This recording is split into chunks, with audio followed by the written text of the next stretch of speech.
যারা এই সপ্তাহে আমাদেরকে এসএমএস করেছিলেন, এই সপ্তাহে আমাদের যারা ইমেল করেছিলেন তাদেরকে আমরা এই সপ্তাহে ডাকতে পারিনি, কারণ আমরা ঢাকার বাইরে এসেছি একটা আউটডোর শো করতে।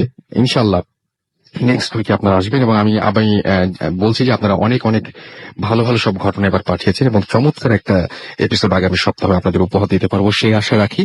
শুরুতে জানিয়ে দিই, আমরা যে জায়গাটায় রয়েছি সেই জায়গা নিয়ে অনেক ঘটনা রয়েছে। এখানকার এলাকাবাসীদের সাথে আমরা কথা বলবো, এবং আমরা কথা বলবো আমাদের যে সমস্ত অতিথিরা আজকে এখানে এসেছেন, বন্ধু গ্যারাজের সদস্যদের সাথে কথা বলবো, ভূত এফএম যারা গেস্ট রয়েছেন তাদের সাথে কথা বলবো, এবং একে একে আমরা সব ঘটনা শুনবো। এবং এই এলাকায় একজন একজন হুজুর ছিলেন, এবং তিনি একজন খুবই সম্মানিত ব্যক্তি। আমি তার নামটাও একটু পরে বলবো। আমি আগে বলি যে কি হয়েছিল। বলা হয়ে থাকে এরকম যে তিনি তার অনেক স্টুডেন্ট ছিল, তিনি শিক্ষক ছিলেন এবং তার অনেক স্টুডেন্ট ছিল, তাদের মধ্যে অনেকেই ছিলেন জিন, এবং সেই জিনদের মধ্যে তার অনেক স্টুডেন্ট ছিলেন। এবং তিনি যখন এই পৃথিবী ছেড়ে চলে যান, তিনি তার সময়ে বিভিন্ন মানুষের উপকার করেছেন, বিভিন্ন মানুষের চিকিৎসা করেছেন। কিন্তু সেই চিকিৎসা করতে গিয়ে যে সমস্যাটা হয়েছে সেটা হচ্ছে যে সমস্ত মানুষের চিকিৎসা করেছেন সেই সমস্ত মানুষের শরীর থেকে যে সমস্ত জিনদের তিনি দূর করেছেন, তারা এখনো এখানে নানান ধরনের ঘটনা ঘটিয়ে যাচ্ছে, এবং কি ধরনের ঘটনা ঘটাচ্ছে সেগুলো আমরা জানবো।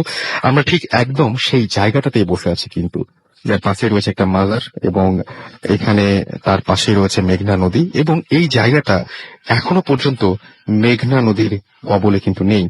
আমরা কথা বলবো শুরুতেই এই এলাকার যার বাসায় আমরা এসেছি তার ছেলে মোহাম্মদ বজলুল হকের সাথে, যিনি একজন ঢাকা ইউনিভার্সিটির একজন স্টুডেন্ট ছিলেন। ছাত্র জীবন সেখান থেকে শেষ করেছেন, এরপরে চাকরি জীবন, এবং যখন মুক্তিযুদ্ধের ডাক এসেছে তিনি সেখানেও গুরুত্বপূর্ণ ভূমিকা পালন করেছেন। তিনি একজন মুক্তিযোদ্ধা এবং সেখানে কমান্ডার ছিলেন তিনি মুক্তিযুদ্ধের। তো এরকম একজন মানুষকে পেয়ে আমরাও খুব হ্যাপি। আমরা শুরুতে তার কাছ থেকে জানতে চাইবো এই এলাকার কিছু ঘটনা, এবং আমি দেখব আপনার শুরুতে আপনার নামটা সবাইকে বলবেন, সবার সাথে আপনি একটু দিবেন যে একটু পরিচিত হতেন। আমার নাম কারি মোহাম্মদ বজলুল হক। আপনি এই এলাকার বাসিন্দা, একসময় এলাকাতেই ছিলেন, এখন মনে হয় নারায়ণগঞ্জে আছেন। আমি এটাই আমার বাড়ি, আমি এখানে আছি। আমি যদিও শহরে থাকি কিন্তু আমার ক্লোজ কানেকশন আছে এইখানের সঙ্গে।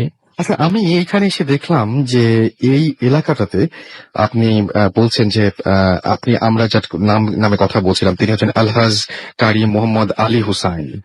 জি জি, আপনার বাবা। এবং আপনি বলছিলেন যে এই এলাকাতে তার তিনি যে মাদ্রাসায় শিক্ষকতা করতেন সেখানে শুধুমাত্র মানুষই না, অনেক জিনরাও লেখাপড়া করতেন। এবং তিনি মুহূর্তের মধ্যে, আপনি এই যে বলছিলেন যে তার কাছে অনেক অসুস্থ মানুষ আসতো, যেমন একটা পাগলের ঘটনা বলেন, শিকল পরানো একজন পাগল কোন একটা সময় তার কাছে এসেছিল। একটু ঘটনাটা আমাদের বলবেন কি হলো? আচ্ছা, শুধু একটাই না, আরো অনেক ঘটনা আছে।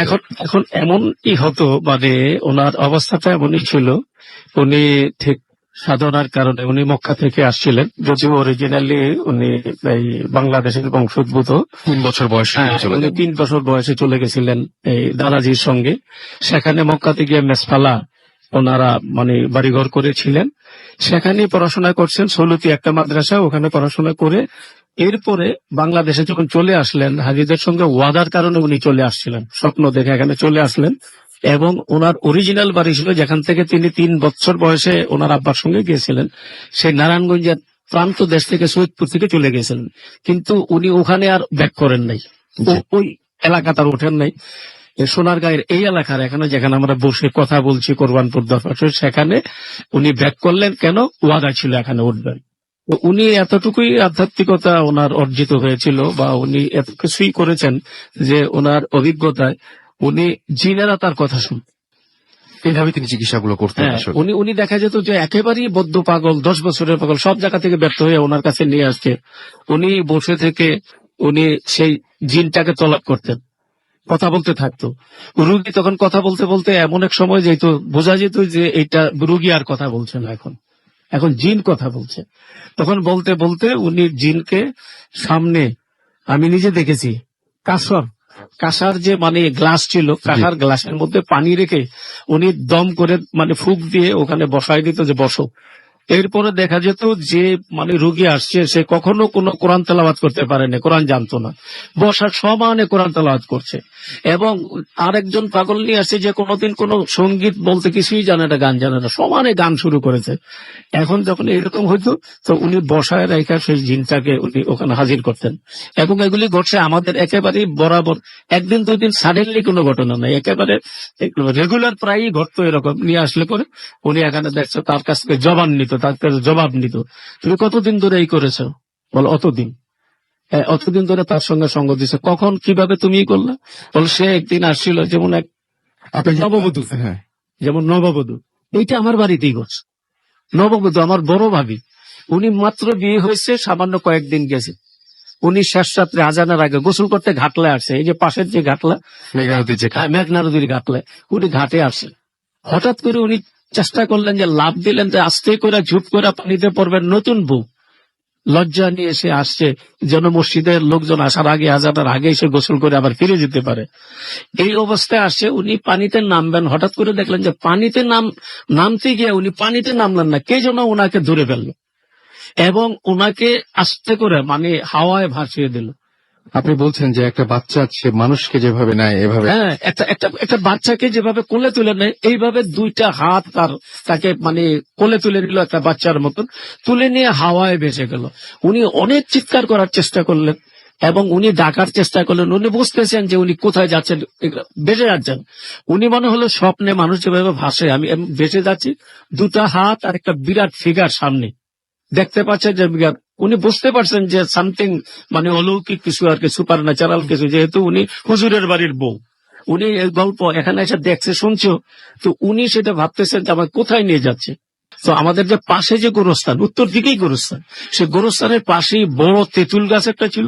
প্রথম নিয়ে ওখানে মানে তাকে এমন ভাবে শোয়াই দিল যে তেঁতুলের ডালগুলি প্ল্যাটফর্মের উপর হয়ে গেল। আচ্ছা, তো সেখানে রাখার সঙ্গে সঙ্গে ভাবি বলতেছেন যে আমি তো ওখানে এমন ভয় হচ্ছে, আর কিন্তু আমি কত শব্দ করতে পারতেছি না, শুধু তার এক্স কাছে সারেন্ডার হয়ে গেছি, শব্দ আসছে না। তো সেখানে যখন রাখলো কিছুই বুঝলাম না, সেই বড় দুটো হাত আবার আমাকে ওখান থেকে ঝট করে তুলে আবার এদিকে মানে হাওয়ায় ভেসে আবার এদিকে দক্ষিণ দিকে আবার আসা শুরু করলো। অর্থাৎ আমাকে এনে এখানে হুজুরের যে ছিল ঘোড়া রাস্তা বলছিল, ঘোড়া রাস্তা বলের এই চালের উপরে আমাকে আস্তে করে খুব যত্নের সঙ্গে, মোহাব্বতের সঙ্গে, মনে হয় ভাবি বলছিল অ্যাজ ইফ এটা মানে ভয় পেয়ে গেছে। আমাকে যে দুটা বড় হাত আমাকে কোলে করে নিয়ে গেল, সেই সত্তা, সেই মানে অস্তিত্বটা মনে হয় কিছুটা ভীত হয়ে গেছে, আমাকে এখানে রাইখা চলে গেল। সকালবেলা খোঁজ বউকে পাওয়া যাচ্ছে না, ফজরের আজান চলছে একদিকে, আরেকদিকে চলছে। তারপরে হুজুর বলল যে ঠিক আছে তোমরা একটু চুপ করো, ফেরত আসবে সে, বাধ্য, সে কোথায় যাবে। তারপরে দেখা গেল তোমরা কাছে খোঁজো। তারপরে কাছে খুঁজতে দেখা গেল গোড়া রাস্তা বলে, এখন আমরা যেখানে বসে আছি এর পাশেই ছিল গোড়া রাস্তা বলটা, সেখানে দেখা গেল সারি উঠতেছে হাওয়ার মধ্যে। তারপরে তাকে যখন নামায় আনলো তখন সে বলল যে আমাকে যে নিয়ে গেল আবার এখানে যে পৌঁছায় দিল, এই সময়টা নিয়ে যাওয়ার সময় তার ভয়ঙ্কর রূপ, আমার সঙ্গে তার ব্যবহারটা অনেকটা মানে জবরদখলকারীর মতো, কিন্তু যখন ফেরত নিয়ে আসলো আমার প্রতি খুব সে মানে এক সফট ব্যবহার করলো, পারে তো আমার কাছে মাপ চেয়ে আমাকে রেখে যায়। পরে হুজুরকে জিজ্ঞেস করা হলো যে কি হলো, আসলে ঘটনাটা কি ঘটল। বলল যে এটা একটা বজ্জিন। সে বজ্জিন বিশেষ করে নববধূদের উপরই তার আকর্ষণ বেশি থাকে। ও একটা লম্পট চরিত্রের একটা বজ্জিন। সে যখন নিয়ে গেছে তার আশেক হয়ে গেছে, সে ওখানে নিয়ে গেছে। কিন্তু তখনই শোনার সঙ্গে সঙ্গে আমি দোয়া দুরুদ পড়তেছিলাম, তখন তার উপরে এটার প্রভাব হয়ে গেল এবং সে ভীত হয়ে এখানে রিটার্ন করে দিয়ে গেল। এই বাড়িতে, এই এলাকায় তখন আরো অনেক ঘটনা আছে, আমরা সেই ঘটনাগুলো শুনবো। আমরা দেখতে পাচ্ছি যে বেশ কিছু SMS অলরেডি চলে এসছে এবং আমাদেরকে লিখেছেন, দেখতে পাচ্ছি তাহসান, এবং তিনি শুনছেন আমাদেরকে। সানাম আমাদের ময়মনসিং থেকে SMS করেছেন, লিখেছেন ভাইয়া চরম, এবং আমাদেরকে আয়ান SMS করেছেন, আয়ান খন্দকার নারায়ণগঞ্জ থেকে, এবং লিখেছেন যে ভূত FM কখনো বন্ধ করবেন না আমাদেরকে। এছাড়াও দেখতে পাচ্ছি লিখেছেন অনামিকা ফরিদপুর থেকে, এবং লিখেছেন যে স্টোরিটা তার কাছে ভালো লেগেছে আমাদেরকে। এছাড়াও দেখতে পাচ্ছি লিখেছেন জিমি হোসেন দিনাজপুর থেকে, এবং তিনি বলছেন যে তিনি প্রশংসা করেছেন ভূত এফএম আমাদেরকে। ফজলে রাব্বি খুলনা থেকে এসএমএস করেছেন, ভাই কেমন আছেন, আমি সবসময় ভালো থাকি এবং সবসময় ভালোর দলে আমাদেরকে লিখেছেন। দেখতে পাচ্ছি এছাড়াও সাজন আচ্ছা আমাদের লিখেছেন গাজীপুর থেকে। এছাড়াও আমাদেরকে দেখতে পাচ্ছি মিশর এসএমএস করেছেন আমাদেরকে। অন্তর আহমেদ রূপগঞ্জ থেকে আমাদেরকে। এছাড়াও দেখতে পাচ্ছি আনিকা এসএমএস করেছেন আমাদেরকে। এছাড়াও দেখতে পাচ্ছি বাবু যশোর থেকে লিখেছেন সো নাইস। রাজিত আমাদের ময়মনসিং থেকে এসএমএস করেছেন এবং তার আপুর সার্জারি হয়েছে, তিনি সবার কাছে প্রে করতে বলেছেন সবাইকে। নাফিজ এবং মিম আমাদের এসএমএস করেছেন আমাদেরকে। মারুদ তানুর রাজশাহী থেকে। এছাড়াও আমাদেরকে নুসরাত খুলনা থেকে এসএমএস করেছেন রাজীব এবং লোপা রামপুরা থেকে এসএমএস করেছেন আমাদেরকে। কামরুল এসএমএস করেছেন মুস্তাক সিলেট থেকে। জিহাদ আমাদের এসএমএস করেছেন কেরানীগঞ্জ থেকে। বাবু আমাদের এসএমএস করেছেন কায়েস এবং নাইম নিরালা খুলনা থেকে। সাকিব চট্টগ্রাম পাটিয়া থেকে আমাদের এসএমএস করেছেন আরজে নয়ন আদাবর থেকে। এছাড়াও আমাদের এসএমএস করেছেন দেখতে পাচ্ছি বাহার আমাদেরকে। সোহান এসএমএস করেছেন রাজশাহী থেকে। তামজিদ আমাদের এসএমএস করেছেন সিরাজগঞ্জ থেকে। এছাড়াও আমাদেরকে এসএমএস করেছেন দেখতে পাচ্ছি রাহাতুল সহ আরো অনেকে। আমাদের যে ফুর্তির যে পেজ রয়েছে ফেসবুক পেজ, সেখানে দেখতে পাচ্ছি অনেকে কমেন্ট করেছেন এবং অনেকে কমেন্ট করে যাচ্ছেন এখনো। এবং আমি বলবো যে যারা এসএমএস করতে চান তারা অবশ্যই মোবাইলের মেসেজ অপশনে গিয়ে টাইপ করুন ফুর্তি FORTI ফুর্তি স্পেস দিয়ে লিখুন আপনার নাম, স্পেস দিয়ে আপনার মেসেজ পাঠিয়ে দিন 9840 নাম্বার। যারা আমাদের ইমেল করতে চান আমাদের ইমেল অ্যাড্রেস হচ্ছে bhutfm@radiofurti.fm। এছাড়াও যারা আমাদের সাথে ফেসবুকে কানেক্টেড থাকতে চান তারা চলে যান www.facebook.com/radio.furti, www.facebook.com/bhutfm.russell।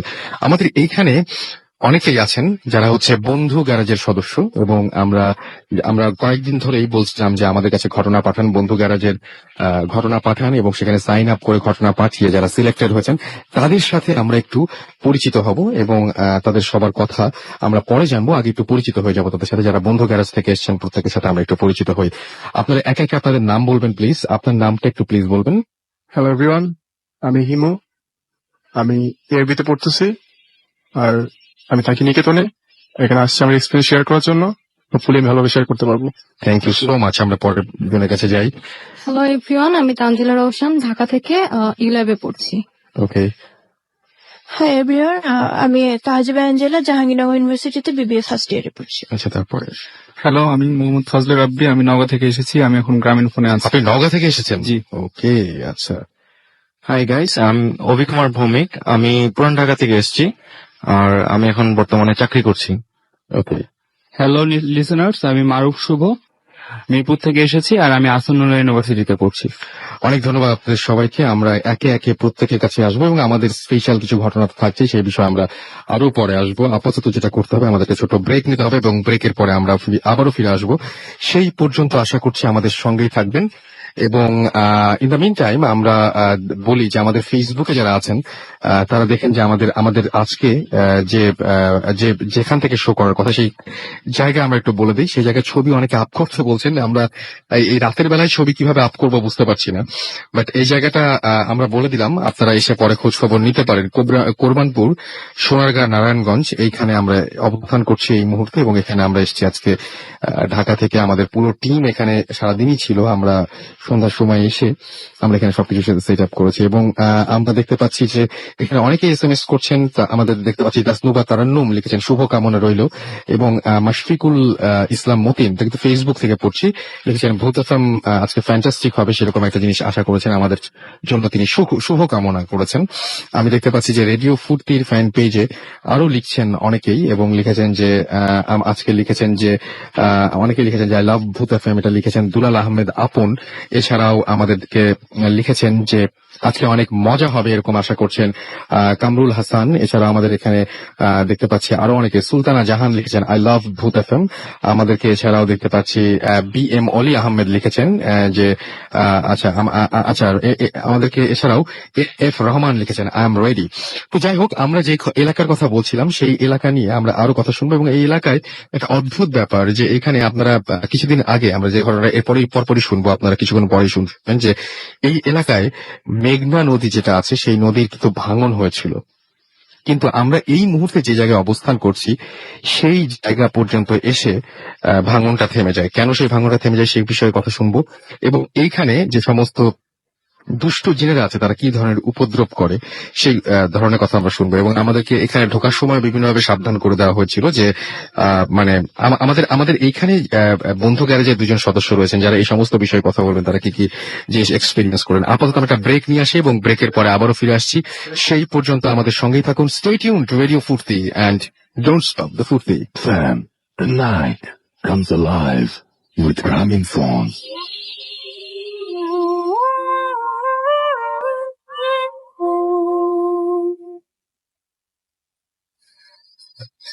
সবসময় রেডিও ফুর্তি 88.2 FM এন্ড ওয়েলকাম ব্যাক। আমরা আবারও ফিরে আসলাম ভূত এফএমে, এবং আমরা একটু আগে যে বিষয়ে কথা বলছিলাম, আমরা আমাদের এখানে এখনো উপস্থিত আছেন মোহাম্মদ বজলুল হক। তিনি কিন্তু এই এলাকারই মানুষ, এবং আমরা যারা এখানকার স্থানীয় মানুষ রয়েছেন, আমরা প্রত্যেকবারই ঢাকার বাইরে গেলে যেটা করি যে স্থানীয় মানুষের কাছ থেকে বিভিন্ন ধরনের অভিজ্ঞতা শুনি। আপনি একটু আগে আমার সাথে কথা বলছিলেন, এবং আপনি একটু আগে বলছিলেন যে আপনার বাবার যে সমস্ত চিকিৎসার ফলে যে সমস্ত দুষ্টু জিনদের তিনি দূর করেছিলেন, তারা নানাভাবে আপনাকে ভয় দেখানোর চেষ্টা করে। মানে তার মানে আমরা যে জায়গায় বসে আছি সেই জায়গাটা এখনো অনেকেই তারা আছে, এবং তারা অনেকেই আমরা কি যে কোনো মুহূর্তে দেখা পেয়ে যেতে পারি তাদের। ঘুরে ফিরে তারা কিন্তু এখানে প্রায় তাদের উপস্থিতি জি, তাদের জানান দেন। হ্যাঁ, তাদের জানান দিচ্ছে, এবং বিভিন্ন মানুষ, এই এলাকার বিভিন্ন মানুষ তারা এটাকে উপস্থিত তাদেরকে দেখছে, বিভিন্ন ভাবে দেখতেছে। আপনি কিভাবে এবং দেখেছেন? আমি তো কয়েকবারই তাদের বিভিন্ন রকমের দেখছি, এবং তাদের কাছ থেকে তারা হুজুরের কাছে সুবিধা করতে পারে নাই। জি, এখন কিন্তু হুজুর যে সমস্ত তাদের উপর কন্ট্রোল ছিল, এবং তারা জিনে আক্রান্ত যে সমস্ত মানুষকে ফ্রি করছে, তাদেরকে চিকিৎসা করে তাদের জিনের আক্রমণ থেকে বাঁচাইছে, সেই জিনগুলি ব্যর্থ হয়ে এখন পর্যন্ত তারা অনেকগুলি জিনি এখনো বিভিন্ন ভাবে আইসা এখানে মানুষকে এখানে এই এলাকার মধ্যে লোকদেরকে ভয় দেখাতে চায়। যেমন একটা জিনিস আমার বাস্তব অভিজ্ঞতা, আমি যখন বাড়িতে আসতাম, এখানে আসতাম, তখন আমি অধিকাংশ সময় ঘরে না শুয়ে আমি মসজিদে শুইতাম। আচ্ছা, আমি পেশায় ব্যাংকার, তো আমি অনেক সময় এখানে আসলে মনে করতাম যে নফল নামাজ, তাহাজ্জুদের নামাজ, এরকম ইবাদত বন্দেগী করার জন্য আমি মসজিদে শুইতাম। তো মসজিদে শুলে একটা জিনিস প্রায় আমি নির্ভয়ে শুইতাম দোয়া দূরত পরে, কিন্তু দেখা যেত যে হঠাৎ করে আমার পরিচিত এই গ্রামের লোক এই নাম ধরে, ধরুন আমার কোনো মুরব্বী বা আমার কোনো বন্ধু এসে আমাকে আমার নাম ধরে ডাক দিতেছে, হ্যাঁ এই বজলুল হক, দরজাটা খোলো ভাই, আমি আসছি। একেবারে আমার পরিচিত লোক, তো এটা তো ফিরোজ ভাই আসছে, আচ্ছা ঠিক আছে দরজাটা খুলে দে। আমি দরজা খোলার সঙ্গে সঙ্গে এমন ভাবে পৈশাচিক হাসি এবং ভেঙচি কেটে দেখলাম, লক্ষ্য করলাম যে অন্তত পক্ষে আমার আব্বা হুজুর থাকতে একজন বদ্ধ পাগলকে একবার সারিয়েছে বিক্রমপুরের মুন্সিগঞ্জের, ঠিক ওই পাগলের চেহারায় ওই সেই ভেঙচি কাটা, সেই রূপ, সেই রকমের আকৃতি, সেই রকমের আচরণ করে আমি ভয়ে কোন রকমের মসজিদের দরজা লাগাই দিয়া কোন রকমে আমি একেবারে দোয়া দূরত পড়া শুরু করে দিলাম। আর রাত্রে আমার ঘুম হওয়া তো দূরের কথা, নামাজ পড়ানো দূরের কথা, পরে যখন মুসল্লিরা আসছে তখন আমি দরজা খুলতে চাচ্ছি না। তোর বলা বলি ডাকাডাকি করলো, কি ব্যাপার ভাইজান, আপনি তো মসজিদে থাকেন, কোনো দ্বিতীয় ডাক তো দিতে হয়নি, আপনি দরজা খুলছেন না কেন? বলে ভাই আপনি এটা তো আমি বুঝতে পারতেছি না, এখন যে আপনি ডাকতেছেন আপনি কি মুখে বলে কি বলেন, আপনি কি আমাদের সঙ্গে ঠাট্টা করেন নাকি?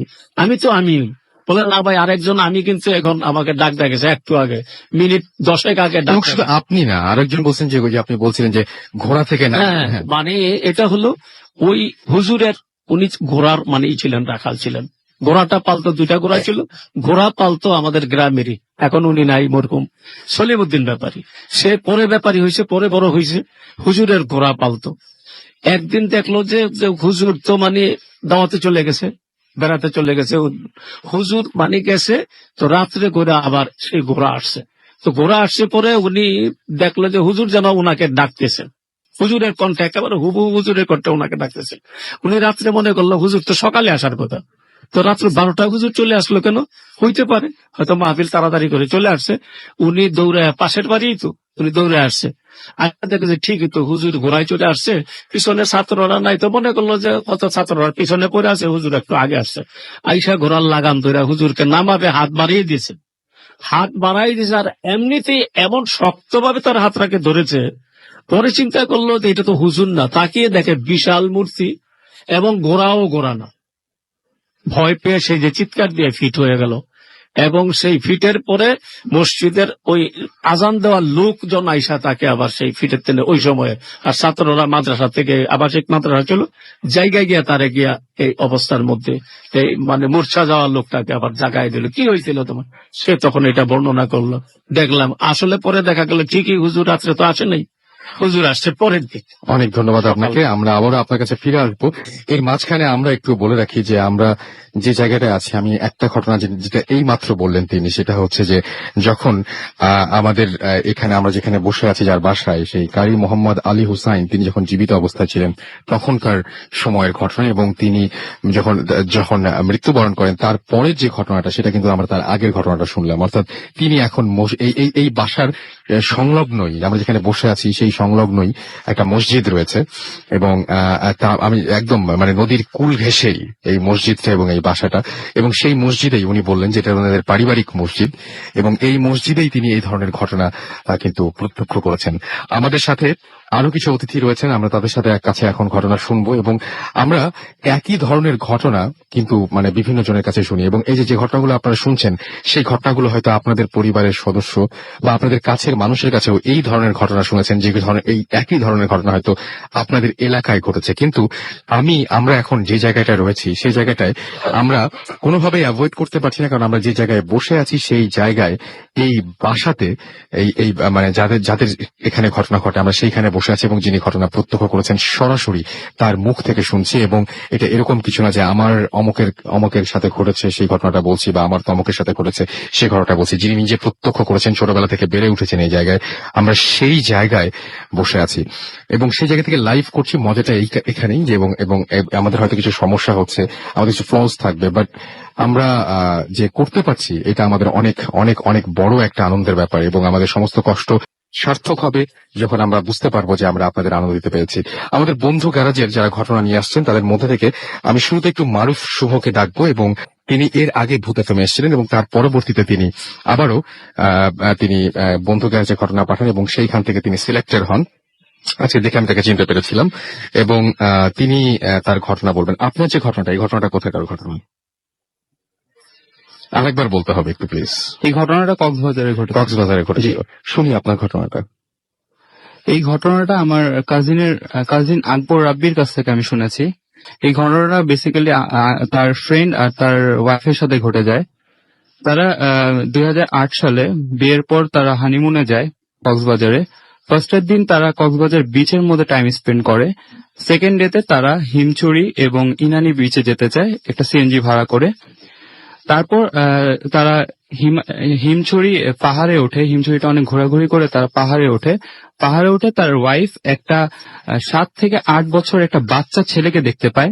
আচ্ছা, এবং তাদের সাথে পরিচিত না তো নিশ্চয়ই? না, পরিচিত না। আর সেই বাচ্চা ছেলেটার হাতে একটা ফুল ছিল। এখন সে বেসিক্যালি এটা মনে করেছিল যে ফুল বিক্রি করে যে টাইপের ছেলেরা ওখানে থাকে ওই টাইপের। সে বলল যে আমাদের ফুল লাগবে না। পরে সেই ছেলেটাকে ইগনোর করলো। পরে সে জায়গা থেকে লিভ করলো। তারপর তারা ইনানি বিচে যায়। সেখানে গিয়ে তারা পানিতে গোসল করে। ভাইয়া পিকচার তুলছিল পানিতে, আর ভাবি বিচের মধ্যে বসেছিল। কিছুক্ষণ পরে সে সাইড ফিরে দেখলো যে সেই বাচ্চার ছেলেটাই হাতে একটা ফুল নিয়ে দাঁড়িয়ে আছে। সে ওই জিনিসটাকে, তখন তার মাথায় সেই জিনিসটা আসেনি যেটা যে ছেলেটাকে সে হিমছড়ি পাহাড়ে দেখেছিল, ওই ছেলেটা সেম, এটা তার মাথায় আসেনি। সে জাস্ট ছেলেটাকে দেখলো আর সে ছেলেটাকে ইগনোর করলো। তারপর সেম ভাবে সে অন্য দিকে তাকিয়ে আবার যখন ওই দিকে তাকালো, দেখলো যে ছেলেটা সেখানে নেই, ছিল না। তখন সে এই বিষয়টাকে বেশ একটা গুরুত্ব দিল না। একটু ইন্টারাপ্ট করি, যতবারই কি তার সাথে দেখা হয়েছে, ওই ছেলেটার সাথে দেখা হয়েছে, ততবারই কি ছেলেটার হাতে ফুল ছিল? জি, প্রত্যেকবারই হাতে ফুল ছিল। ওকে, তারপর আমি চলে যাচ্ছি। তারপরে তারা সেই জায়গা থেকে যখন লিভ করলো, তারা সিএনজি করে যাচ্ছিল, সাইড ভিউ দেখছিল। যখন তারা প্রত্যেকটা সাইড ভিউ দেখতে দেখতে যাচ্ছিল, তখন তারা রাস্তার মধ্যে দেখলো সেম ওই ছেলেটাই হাতে ফুল নিয়ে দাঁড়িয়ে আছে। এবং এবার সে যখন দেখলো, দেখার পরে তিনি এবার পুরোপুরি ভাবে জিনিসটাকে বুঝতে পারলো যে হিমছড়ি পাহাড়ে যে ছেলেটাকে দেখেছিল, ইনানি বিচে যে ছেলেটাকে দেখেছিল এবং রাস্তায় যে ছেলেটাকে দেখলো, একই ছেলে, সেম। এই জিনিসটা সে যখন বুঝতে পারলো, সেই এই কথাটা ভাইয়াকে বলল। ভাইয়া এই জিনিসটাকে বেশি গুরুত্ব দিল না। সে বলল যে তুমি একই অন্য ছেলেকে দেখছো, হয়তোবা ওরকমই লাগছে। পরে সেই জিনিসটা তারা এখানে ভুলে গেল। কিন্তু সব থেকে ভয়ানক ঘটনাটা ঘটলো হোটেল রুমে। মিডনাইটে তারা ঘুমাচ্ছিল, ডিম লাইটের আলোয় তার সে যেটা দেখতে পেল, হঠাৎ করে রাতের বেলা তার ঘুমটা ভেঙে যায়। সে ডিম লাইটের আলোর মধ্যে সে দেখতে পেল ওই সেম ছেলেটা তাদের পায়ের সামনে দাঁড়িয়ে আছে হাতে ফুল নিয়ে। এটা দেখার পরে সে খুবই ভয় পেয়ে যায় এবং চিৎকার করে। চিৎকার শুনে ভাইয়া সাথে সাথে উঠে যায়, উঠে কিছুই দেখতে পায় না। বাট সে মানে বারান্দার মানে দরজার মধ্যে একটা সাউন্ড পায়। এই সাউন্ডটা পেয়ে সে সাথে সাথে সেই বারান্দার দিকে চলে যায়। সে গেটটা খুলে দেখে কিছুই নেই। যখন সে বারান্দা যায়, সে রুম থেকে আরেকটা চিৎকারের শব্দ পায়। সে রুমের ভিতরে গিয়ে দেখে যে ভাবি মাটিতে পড়ে আছে এবং কাঁদছে আর কাঁদছে। সে তাকে জিজ্ঞেস করে কি হয়েছে। সে যেটা বলে যে সে যখন বারান্দায় গিয়েছিল ভাইয়া, তখন সে সেম ওই ছেলেটাকে দেখতে পেয়েছিল।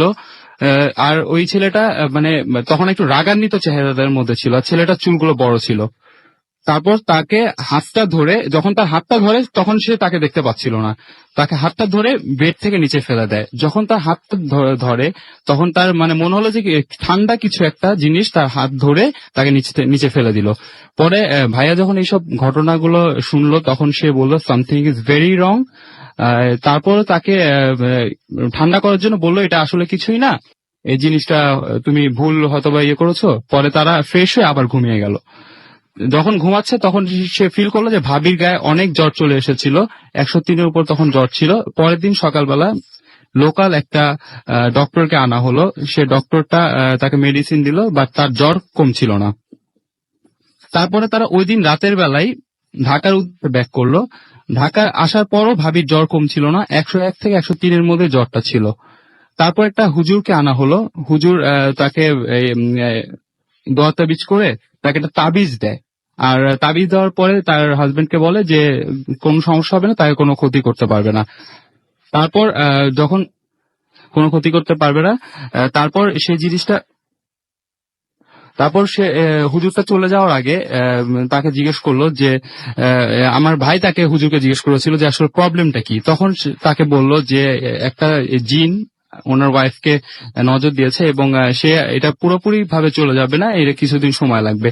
তারপর সেই জিনিসটা প্রায় সময় রাতের বেলা দেখতো।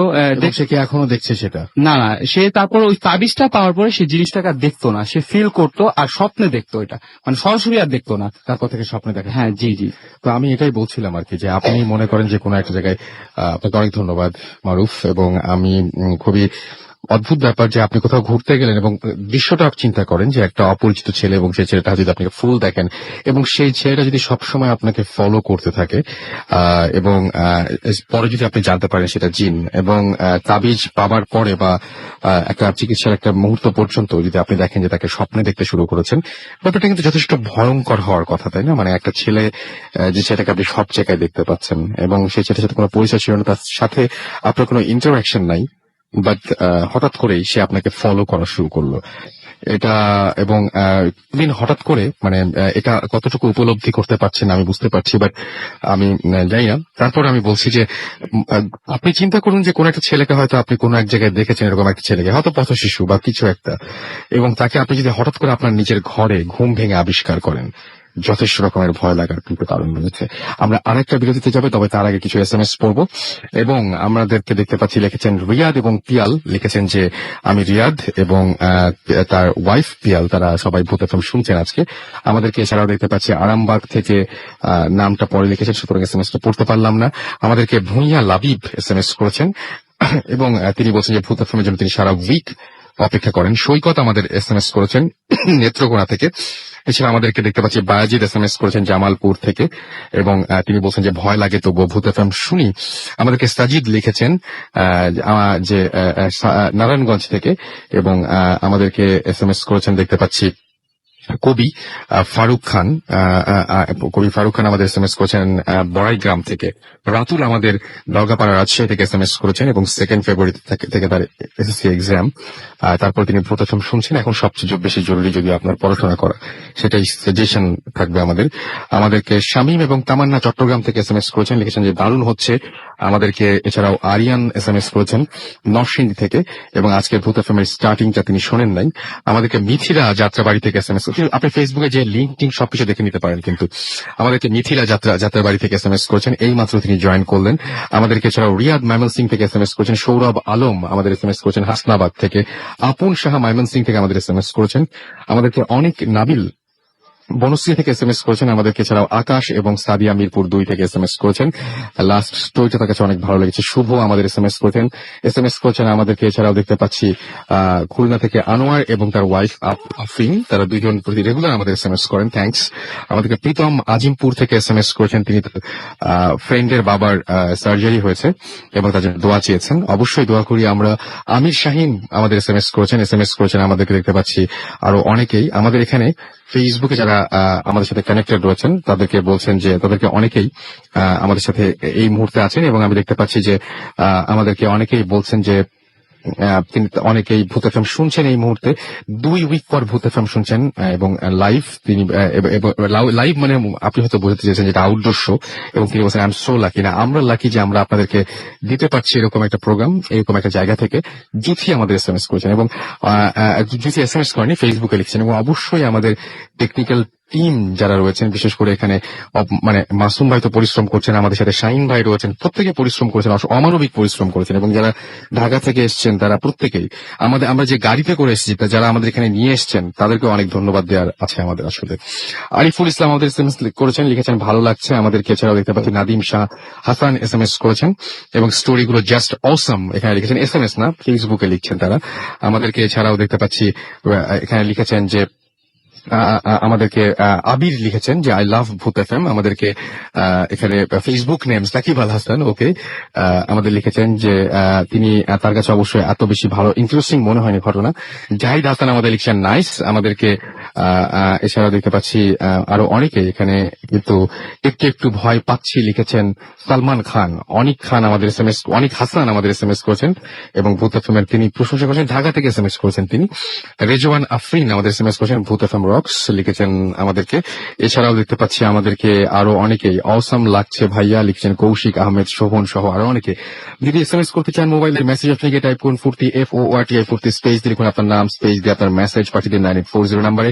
যদি আমাদের ইমেল করতে চান, আমাদের ইমেল অ্যাড্রেস হচ্ছে bhutfm@radiofurti.fm which is BHWTFM@radiofurti.fm। আপনার নাম, ঠিকানা এবং ফোন নাম্বার সহ আপনার জীবনে ঘটে যাওয়া সেরা ঘটনাগুলো লিখে পাঠিয়ে দিন আমাদের কাছে। যদি ফেসবুকে কানেক্টেড থাকতে চান তাহলে চলে যান www.facebook.com/radio.furti, www.facebook.com/bhutfm.russell।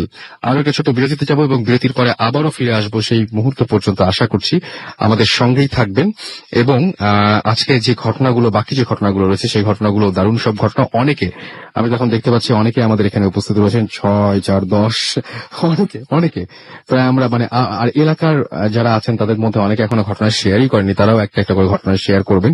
সুতরাং আমাদের সাথেই থাকুন এবং বিজ্ঞাপন বিরতির পরে আমরা আবারও ফিরে আসছি। আশা করছি যে এইরকম ভাবে আগামী সপ্তাহেও আপনাদের আরো দুর্দান্ত ভূত এফএম উপহার দিতে পারবো এবং নেক্সটেও আমরা এরকম ধরনের আউটডোর শোতে আপনাদের নিয়ে আসতে পারবো।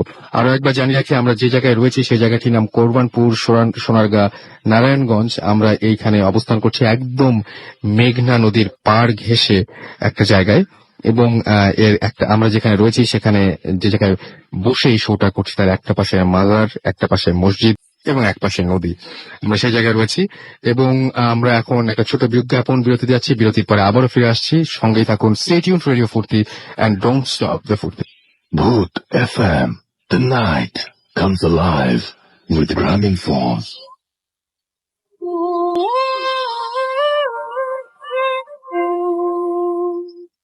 শুনছেন সবসময় রেডিও ফুর্তি 88.2 FM।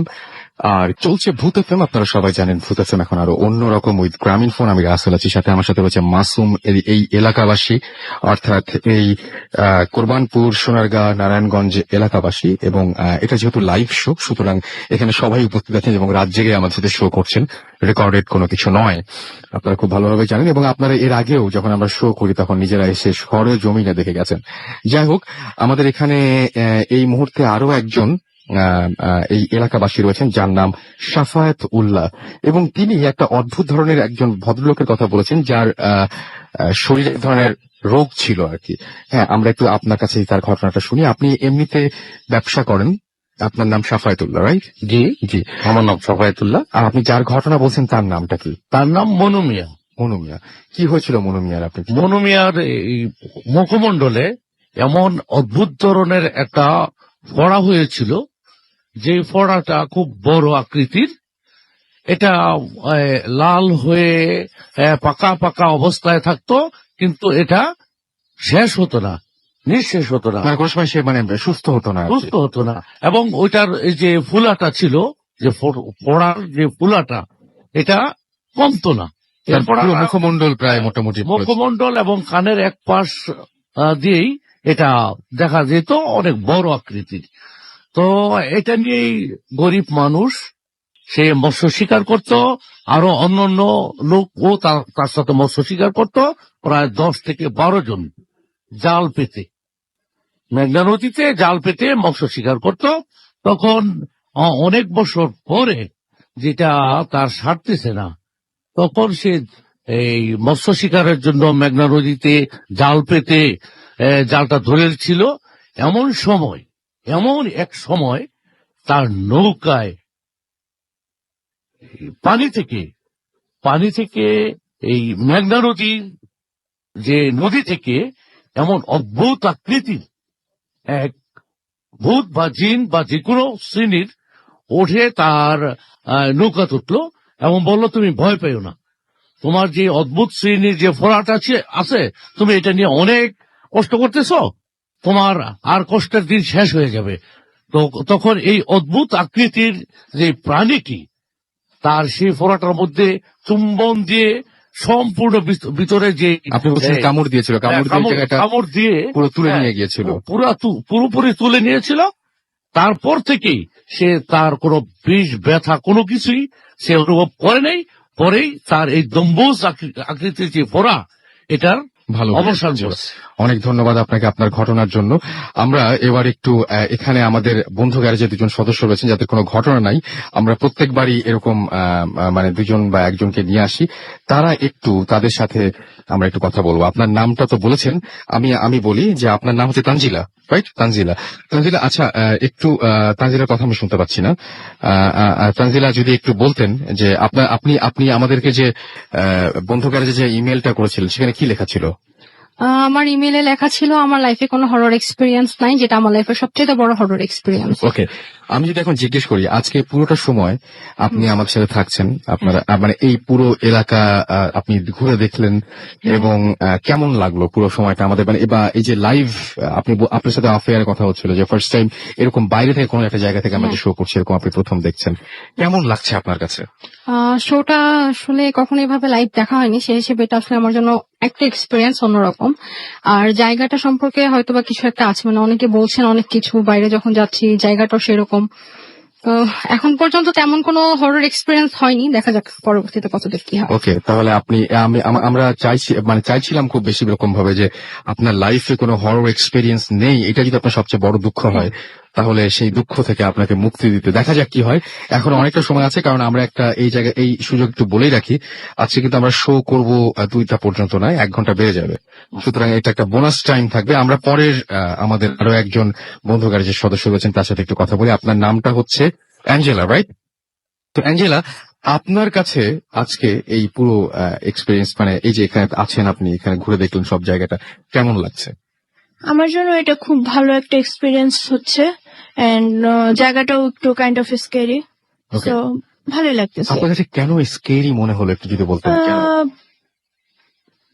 অন্ধকার চারদিক, আসলে এরকম জায়গায় আগে আসা হয় না বড় এরকম জায়গায় কখনো আসলে কি গিয়েছেন যে এক পাশে আপনি দেখতে পাচ্ছেন মাজার, এক পাশে মসজিদ, না, আবার এরকম ওই জায়গায় আমার পাশে এটাই লাইফে এবং ফার্স্ট ওই পাশে এবং তাই- একদিকে নদীর অসম্ভব হ্যাঁ। রকমের সৌন্দর্য, আর একদিকে গাঢ় অন্ধকার, আর একদিকে এইদিকে তো নানান রকমের ঘটনা রাতের আপনার বেলা সবার আসলে এরকম মানে এটাই আমার লাইফে ফার্স্ট এক্সপিরিয়েন্স এরকম। আপনার কাছে অনেক ভালো তো লাগে। আমার কাছে অনেক মানে অন্যরকম লাগছে। আমরা মানে বন্ধু গ্যারেজে বা ভূত এফএম তার মানে ইমেল দিয়ে কাজ টাজ হয় নাকি?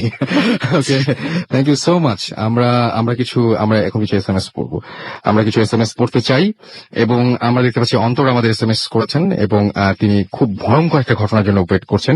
বিজয় ময়মনসিং থেকে আমাদের এসএমএস করেছেন এবং আমাদেরকে এসএমএস করেছেন ইফতেখার ঢাকা থেকে, এবং আমাদেরকে হায়দার ফরিদপুর থেকে এসএমএস করেছেন। টিপু আকান্দ আমাদের এসএমএস করেছেন কামরুল রাব্বি আমাদের এসএমএস করেছেন, তিনি শুনছেন আমাদের সাথে আছেন।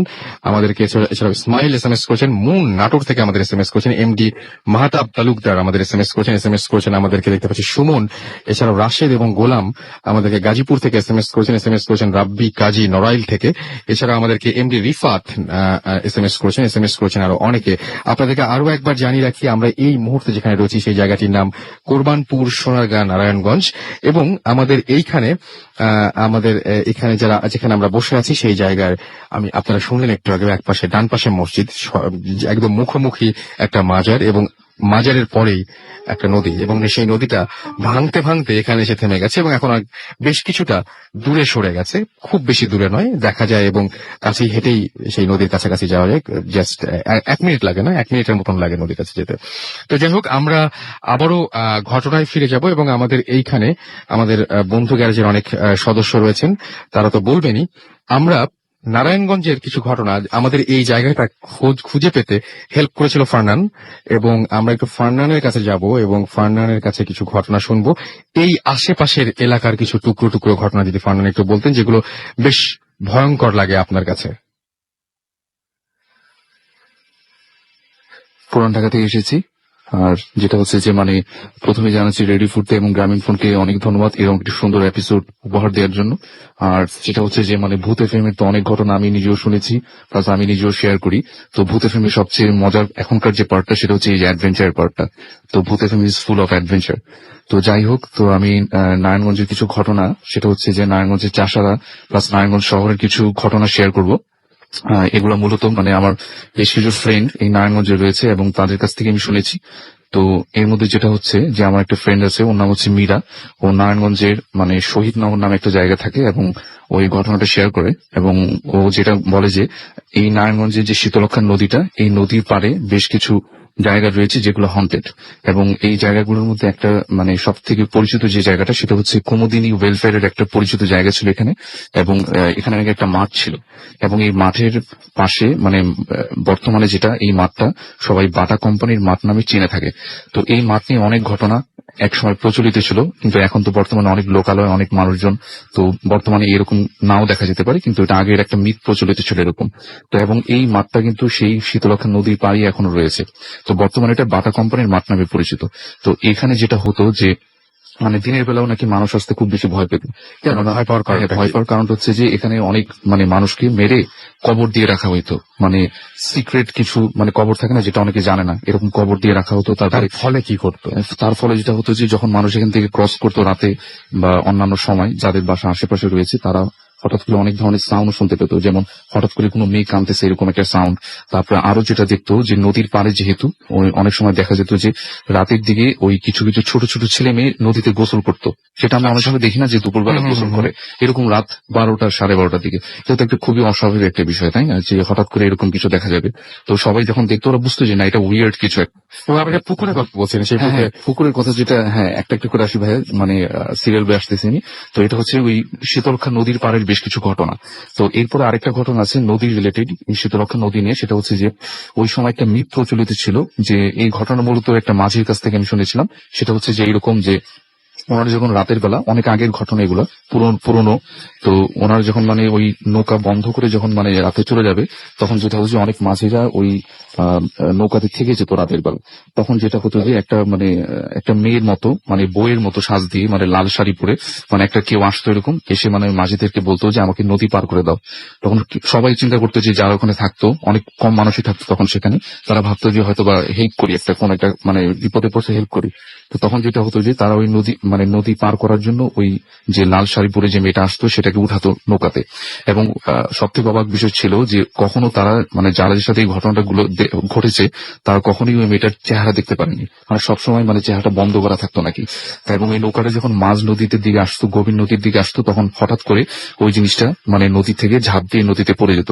মানে ঝাঁপ দিলে তো নদীতে একটা সাউন্ড হবে পানিতে পড়ার, সেটা হতো না, মনে হচ্ছে যে ভ্যানিশ হয়ে গেছে হঠাৎ করে। তো এরকম অনেক মিথ এই নদীটা নিয়ে প্রচলিত ছিল। আর যেটা হচ্ছে যে আরেকটা কথা বলবো সেটা হচ্ছে যে এই নারায়ণগঞ্জ শহরই মানে পানির ট্যাঙ্কি মানে একটা জায়গা আছে এরকম, মানে এরকম নামেরই, এক্স্যাক্টলি নামটা আমার ঠিক মানে এখন মনে নেই।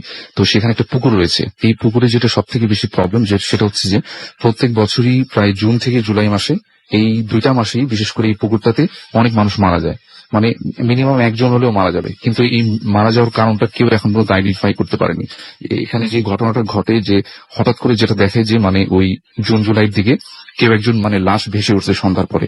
ওই লোকটা কিভাবে মারা গেল, মানে কেন মারা গেল, কিভাবে মানে এই জিনিসগুলো বুঝতে পারে না কেউ। তো এরকম একটা হন্টেড পুকুর মানে নারায়ণগঞ্জে রয়েছে। তারপর আরেকটি স্কুলের কথা মানে আমি শুনেছি, সেটা হচ্ছে যে ওই স্কুলে একবার যেটা হয় যে মানে একটা ছোট বাচ্চা ক্লাস 2-3 পড়ে এরকম, সে মানে বাথরুমের ভিতরে মানে লক হয়ে গেছিল। এবং লক হয়ে যাওয়ার পরে যেটা হয় যে তার থেকে 2 থেকে 3 দিন মানে যেটা হলিডে ছিল, এবং সে কোনোভাবে বাথরুম থেকে বের হতে পারেনি। তো এরপর যেটা হয়, যখন স্কুলটা খোলে তখন যেটা হয় যে ওই বাথরুমের থেকে প্রচুর মানে গন্ধ আসতে থাকে, পচা কিছু গন্ধ। তখন সবাই যেটা করে যে ওই গেটটা ভেঙে মানে ভিতরে ঢোকার পরে ওই ছোট বাচ্চাটার লাশটাকে পায়। কিন্তু এর মাঝখানে কিন্তু মানে বাচ্চাটার বাবা মা অনেক খোঁজাখুঁজির চেষ্টা করে, বাচ্চাটাকে কিন্তু কোথাও খুঁজে পায় না। পরে শেষ পর্যন্ত স্কুলের বাথরুম থেকে বাচ্চাটার লাশ খুঁজে পায়, এবং বাচ্চাটার লাশ এমন ভাবে ছিল যে মানে ঘাটটা সম্পূর্ণ মানে ভাঙা ছিল, এবং কমোটের ভিতরে যে গর্তটা থাকে সেখানে মাথাটা টেনে নিয়ে গেলে যেরকম হবে মানে সেরকম বিভৎস অবস্থায় লাশটা পাওয়া যায় ওই বাথরুমের ভিতরে। তো এই ছিল মানে মোটামুটি এখানকার হন্টেড কিছু প্লেসের ঘটনা। তো এখানকার যারা লোকাল আছেন তারা অবশ্যই হয়তোবা আরো অনেক কিছু জেনে থাকবেন। এই তো, থ্যাংক ইউ। অনেক ধন্যবাদ আপনাকে। এবং আমরা একটা ইমেইল পড়ি, আমি জানি না, অনেকের কাছে আমি এটা জানতে চেয়েছিলাম। আমার যে ফ্যান পেজটা রয়েছে সেই ফ্যান পেজে আমি কয়েকদিন আগে 2টো ছবি আপ করি, এবং 2টো ছবি দেখিয়ে আমি সবাইকে বলেছিলাম যে এই সম্পর্কে কেউ কিছু বলতে পারেন কিনা। একজন ভদ্রলোককে সেখানে কাফনের কাপড় পরে বসে থাকতে দেখা যায়, এবং তার পাশেই একটা জায়গায় উপরে একটা কাফনের কাপড় রাখা। আমি বলেছিলাম যে এই ছবি তুলে কোনো খোঁজ দিতে পারেন কিনা। কেন বলেছিলাম, আমাদের একজন লিসনার আমি যখন পর্যন্ত শেষ ইমেল দেখেছি তখন পর্যন্ত তার কাছ থেকে রিপ্লাই পাইনি। আমি সেই ঘটনাটা আমি আপনাদের একটু পড়ে শোনাচ্ছি। তিনি কি ঘটনা পাঠিয়েছিলেন, এবং এই 2টো ছবিও তিনিই পাঠিয়েছেন আমাদেরকে। পড়ছি। হ্যালো রাসেল ভাই, আশা করি ভালো আছেন, কেননা আমি জানি আপনি সব সময় ভালোর দলে। আমার বাসা যশোরে। আমি রিয়াদ এবং আমার বন্ধু রায়হান, হৃদয়, রাজীব ও হাসান, আমরা সকলে ভূত এফএম নিয়মিত শ্রোতা। আমি কারণবশত স্টুডিওতে আসতে পারবো না, ভালো লাগলে ঘটনাটি পড়ে শোনালে খুশি হব। যাই হোক, কথা না বাড়িয়ে ঘটনায় যাই। ঘটনাটি আমার সাথে ঘটেনি। ঘটনাটি ঘটে 2014 সালে জানুয়ারি মাসে যশোরের কমলাপুর গ্রামের মোহাম্মদ আজিজুল নামের এক লোকের সাথে। পেশায় তিনি একজন তরকারি ব্যবসায়ী, এবং তার ঘটনাটি তার ভাষাতেই তিনি বলছেন। রোজ দিনের মতো আমি বিকালে মাঠে বেগুন তুলতে যাই, এবং ওই দিন বেগুন তুলতে একটু দেরি হওয়াতে আমি বাসায় নিয়ে আসতে পারি না। পরে বলে রাখা ভালো, আমাদের এখানে প্রতি সপ্তাহে 2 দিন হাট বসে, এবং বেগুন তুলে আমি হাটে বিক্রি করি। এবং বাসায় সেদিন আসতে পারিনি, তার কারণ বাসায় সেদিন সেই সবজি আমি নিয়ে আসতে পারিনি। আমার ছেলে ওই দিন আমার সাথে মাঠে না যাওয়াতে একা তুলে নিয়ে আসা আমার পক্ষে অসম্ভব ছিল। তাই আমি সবজি ধুয়ে বাসায় চলে আসি। তখন মাগরিবের আজান দিচ্ছিল। আমি নামাজ পড়ে চায়ের দোকানে চা খেয়ে একটু কথাবার্তা বলতে গিয়ে এশার আজান দেয়, এবং আমি এশার নামাজ পড়ে বাসায় গিয়ে খেয়ে দিয়ে শুয়ে পড়ি। রাত আনুমানিক 12টা আমার ঘুম ভেঙে যায়। হঠাৎ আমার মনে পড়ে যে আমি মাঠে সবজি ধুয়ে এসেছি, যদি কেউ নিয়ে যায় তাই ভেবে 2-3টা বস্তা নিয়ে চললাম মাঠের দিকে। এবং রাসেল ভাই, আপনি জানেন যে গ্রামে যেখানে রাত 8টাতেও সবাই ঘুমিয়ে পড়ে, সেখানে রাত 12টা তো অনেক রাত। যাই হোক, আমি আমি যখন আম্পল নামে একটা স্থানে আসি, হঠাৎ দেখি যে আমার মাথার ওপর থেকে একটা বড় আগুনের গোলা আমার ডান দিকে চলে গেল। ডান দিকে ফিরতে আমি দেখি যে একটা বড় সাদা পাঞ্জাবি পরা, মুখে বড় বড় সাদা দাঁড়িয়ে একটি লোক দাঁড়িয়ে আছে। আমি তার হাত ধরে, সে আমার হাত ধরে বলল, চলো আমার সাথে। আমি মনে করলাম হয়তো কেউ আমার সাথে ফাজলামি করছে, তাই আমি বললাম যে আমি প্রথমে তাকে ছেড়ে দিতে বললাম, এবং আমি বললাম যে আমি যাব না। আমি এই কথা বলার সাথে সাথে দেখি যে আমার পেছন পাশে আমার মতো দেখতে একজন আমার বাম হাত ধরে জোরে জোরে আমার মানে ধস্তাধস্তি করছে আমার সাথে নিয়ে যাওয়ার জন্য, এবং ধস্তাধস্তির এক পর্যায়ে আমি একটা ড্রেনে পড়ে যাই এবং আমি নিচে পড়ে যাই, এবং আমার পায়ের শরীরের একটা অংশ তখন অবশ হয়ে যায়। আমি চোখ খুলতে পারি নাই, তবে অনুমান করলাম যে আমি ডিপের কেউ একজন ডিপে আমাকে গোসল করাচ্ছে, অর্থাৎ ডিপ টিউবওয়েল যেগুলো, এবং ডিপ টিউবওয়েল হচ্ছে ধানে পানি দেওয়ার একটি যন্ত্র। এবং আমি যখন আমাকে গোসল করাচ্ছিল তখন আমি শরীরে অনেক ঠান্ডা অনুভব করি এবং আমি জ্ঞান হারাই। পরে আমার জ্ঞান ফেরে, তখন আমি দেখি যে আমার চারপাশে অনেক লোকের ভিড় এবং সবাই দাঁড়িয়ে আছে। আমার গায়ে কাফনের কাপড় এবং একটা কবরস্থানের পাশে আমি শুয়ে আছি। আমার পাশে কিছু আপেল এবং কিছু কলা, এবং একটা আপেল তার মধ্যে অর্ধেক খাওয়া। পরে এলাকার লোকের মুখে শুনি যে আমাকে তারা সকালে এখানে খোঁজাখুঁজির পরে পেয়েছে, এবং আমাকে এই কবরস্থানে এসেই তারা পেয়েছে। তারপর তারা আমাকে ডাকবার চেষ্টা করলে আমি নাকি চোখ খুলে বসে কি বিড়বিড় করে বলছিলাম। তখন তারা এলাকার বড় হুজুরকে ডেকে নিয়ে আসে, এবং তখন হুজুর বুঝতে পারে যে আমি জিন দ্বারা আক্রান্ত হয়েছি, এবং সে তখন আমার সেই জিনটি ছাড়ানোর ব্যবস্থা করেন, এবং অনেক কিছু করার পরে এবং বিভিন্ন ধরনের ট্রিটমেন্টের পরে এক পর্যায়ে পানি পড়ায় কাজ হয়, এবং সেই জিনটি আমাকে ছেড়ে চলে যায়। এই ছিল আমার ঘটনা, এবং এটা কতটা ভয়ের বা আজব লাগবে জানি না, তবে আমি একটা জিনিস খুব অবাক হয়েছি যে এই গল্প এবং এই ছবি, এই দুটো যদি মিলানো যায় তাহলে এই জিনিসটা যথেষ্ট ভয়ের। আপনারা দেখতে পারেন, এটা রয়েছে www.facebook.com/bhutfm.russell এই অ্যাড্রেসে গেলে আপনারা সেখানে গিয়ে পাবেন। আমাদের সাথে আমরা এখন আবারও আমাদের বন্ধু গ্যারেজের যে সদস্য রয়েছেন তাদের কাছে চলে যাব, এবং ফজলে রাব্বির সাথে আমরা একটু কথা বলি, তাই না? আপনি একটু কাইন্ডলি যদি বলতেন যে আপনি কোথা থেকে এসছেন? নওগাঁ থেকে এসছেন। আচ্ছা, শুনি আপনার ঘটনা। হ্যালো গাইস, হ্যালো লিসেনার্স, আমি প্রথমে আপনাদের সবাইকে সালাম জানাই। আর যাদের অনুপ্রেরণাতে আমি ভূতে শুনছি তাদের নামটা আমরা শুনবো না এখন, অনেক কষ্ট করেছি, আমরা সরাসরি ঘটনায় চলে যাই। আচ্ছা, ঠিক আছে। আমি যে ঘটনাটা বলবো সেটা হচ্ছে আমাদের নওগাঁর ঘটনা, এবং এটা গ্রামের ঘটনা। ঘটনাটা আমার বাবার কাছ থেকে শোনা, আমি সেভাবে বলার চেষ্টা করছি। তো আমার বাবা একজন স্কুল শিক্ষক। আচ্ছা, তিনি সহকারী হেড পোস্টে ছিলেন। আমাদের বাসাটা গ্রাম থেকে প্রায় 20 কিলোমিটার দূরত্বে তার স্কুল। সেখানে তিনি প্রতিদিন বাইকে যাতায়াত করতেন। তো সেই সুবাদে স্কুলের হেড স্যারের সাথে তার ভালো সম্পর্ক থাকা, স্কুলের বিশেষ যে কাজগুলো করতে হতো অতিরিক্ত সময়ে তিনিই করতেন। তো এই অবস্থাতেই হঠাৎ কোনো প্রয়োজন পড়ে যাওয়ায় স্কুল 4টার দিকে ছুটি হওয়ার পর হেড টিচার আমার বাবাকে নওগাঁয় আসতে বলে। নওগাঁর দূরত্ব স্কুল থেকে প্রায় 30 কিলোমিটার দূরে। তো সেখানে তিনি সন্ধ্যার 4টার দিকে রওনা দেন। আসরের নামাজ পড়ার পর রওনা দেওয়ার ফলে সেখানে কাজ টাজ সেরে আসার পথে আসবেন, এখন সেই সময় এশার আজান দিয়ে দেয়। তখন তিনি সেই সময়, এটা ঘটনাটা হচ্ছে 1996 সালের দিকে। তখন আমাদের ইলেকট্রিসিটি ছিল না আমাদের এলাকায়। তো উনি তাড়াতাড়ি আসার জন্য, তার কাছে যেহেতু বাইক ছিল, আমাদের রাস্তাটা ভয়ঙ্কর ছিল, মানুষেরও ভয় ছিল, তো তাড়াতাড়ি আসার জন্য হাইওয়ে রোড দিয়ে আসলে দেরি হবে, এই জন্য তিনি গ্রামের রাস্তায় চলে আসতেছিলেন। তো রাস্তায় আসতে আসতে প্রায় 8 কিলোমিটার চলে আসছেন উনি। আর 8 কিলোমিটার অতিক্রম করার পর সেখানে একটা শ্মশান আছে এবং অনেক জঙ্গল আছে, রাস্তাটার পুরো সাইডে জঙ্গল। পুরো রাস্তাটার মধ্যে দিয়ে সন্ধ্যার আগেই, যখন আসর নামাজ হয়, এই সময় কেউ যেতে পারে না। আর রাস্তাটা মাটির রাস্তা। তো উনি যখন প্রায় ওই জায়গায় পৌঁছেন, সেই সময় বাজে আপনার 8:30 দিকে আর কি। যখন শ্মশান ঘাটের 100 গজ আগে তিনি গাড়ি নিয়ে পৌঁছেন, গাড়িটা সেখানে বন্ধ হয়ে যায়। বন্ধ হয়ে যাওয়ার পর গাড়িটা ওখানে স্টার্ট হয় না। তিনি অনেক চেষ্টা করেন স্টার্ট করানোর। তারপরে গাড়িতেই বসে থেকে টেনশন করেন যে অনেক দূর তো এখনো বাসা, এখন কি করে যাবেন, এটা টেনশন করতেছেন। আর সামনে তাকাচ্ছেন, রাস্তায় আবছা অন্ধকার, তার কাছে কোনো লাইট নাই, গাড়ির আলোতেই তিনি দেখে আসতেছিলেন।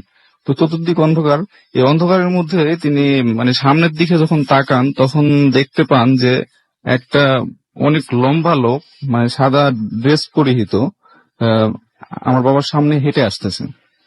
তখন তিনি এটা ভালো করে লক্ষ্য করতে থাকেন।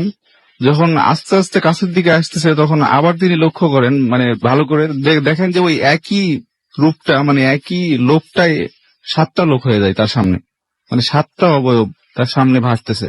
তখন তিনি অবাক হয়ে যান, মানে মুখে কোনো দোয়া টোয়া কিছু আসতেছে না, গা ঘেমে যায়, প্রচন্ড ভাবেই তিনি হয়ে যান, ভয় পেয়ে যান। হ্যাঁ ভয় পেয়ে যান। তারপরে এই ঘটনার ওখানে আশেপাশে কোনো গ্রাম ছিল না, রাস্তার মাঝে, এই জন্য মানে তিনি তারপরে আমরা যেটা জানতে পারি আর কি, তিনি তার বাইক সহ যে শ্মশান ছিল সামনে সেই শ্মশানের উপরে পড়েছিলেন, মানে শ্মশানের মাঝখানটায় পড়েছিলেন এবং বাইকটা ছিল তার পায়ের উপরে। তো ওখানকার স্থানীয় যে রাখাল টাখাল যারা গরু নিয়ে মাঠে যেত, তো সেই জায়গায় রাখালরা গিয়ে তাকে ওখান থেকে উদ্ধার করে। হ্যাঁ, সকালে আমরা পরে আমাদের বাসায় এটা জানানো হয়, খোঁজ পেয়ে আমরা সেখানে যাই, গিয়ে বাবাকে দেখি, তার অবস্থা খুব খারাপ ছিল। পরে তাকে ডাক্তারের কাছে নিয়ে গিয়ে সুস্থ করানো হয়। আর পরে জানা যায় এটা ঘটছে এই জন্যই যে আমার বাবা মাঝে মাঝে এই যে ব্ল্যাক ম্যাজিক বা জিন ছাড়ানো এই কাজগুলো মাঝে মাঝে চুপে চুপে, হ্যাঁ, তো এটার রিয়াক্ট বাবার উপর হয়েছিল।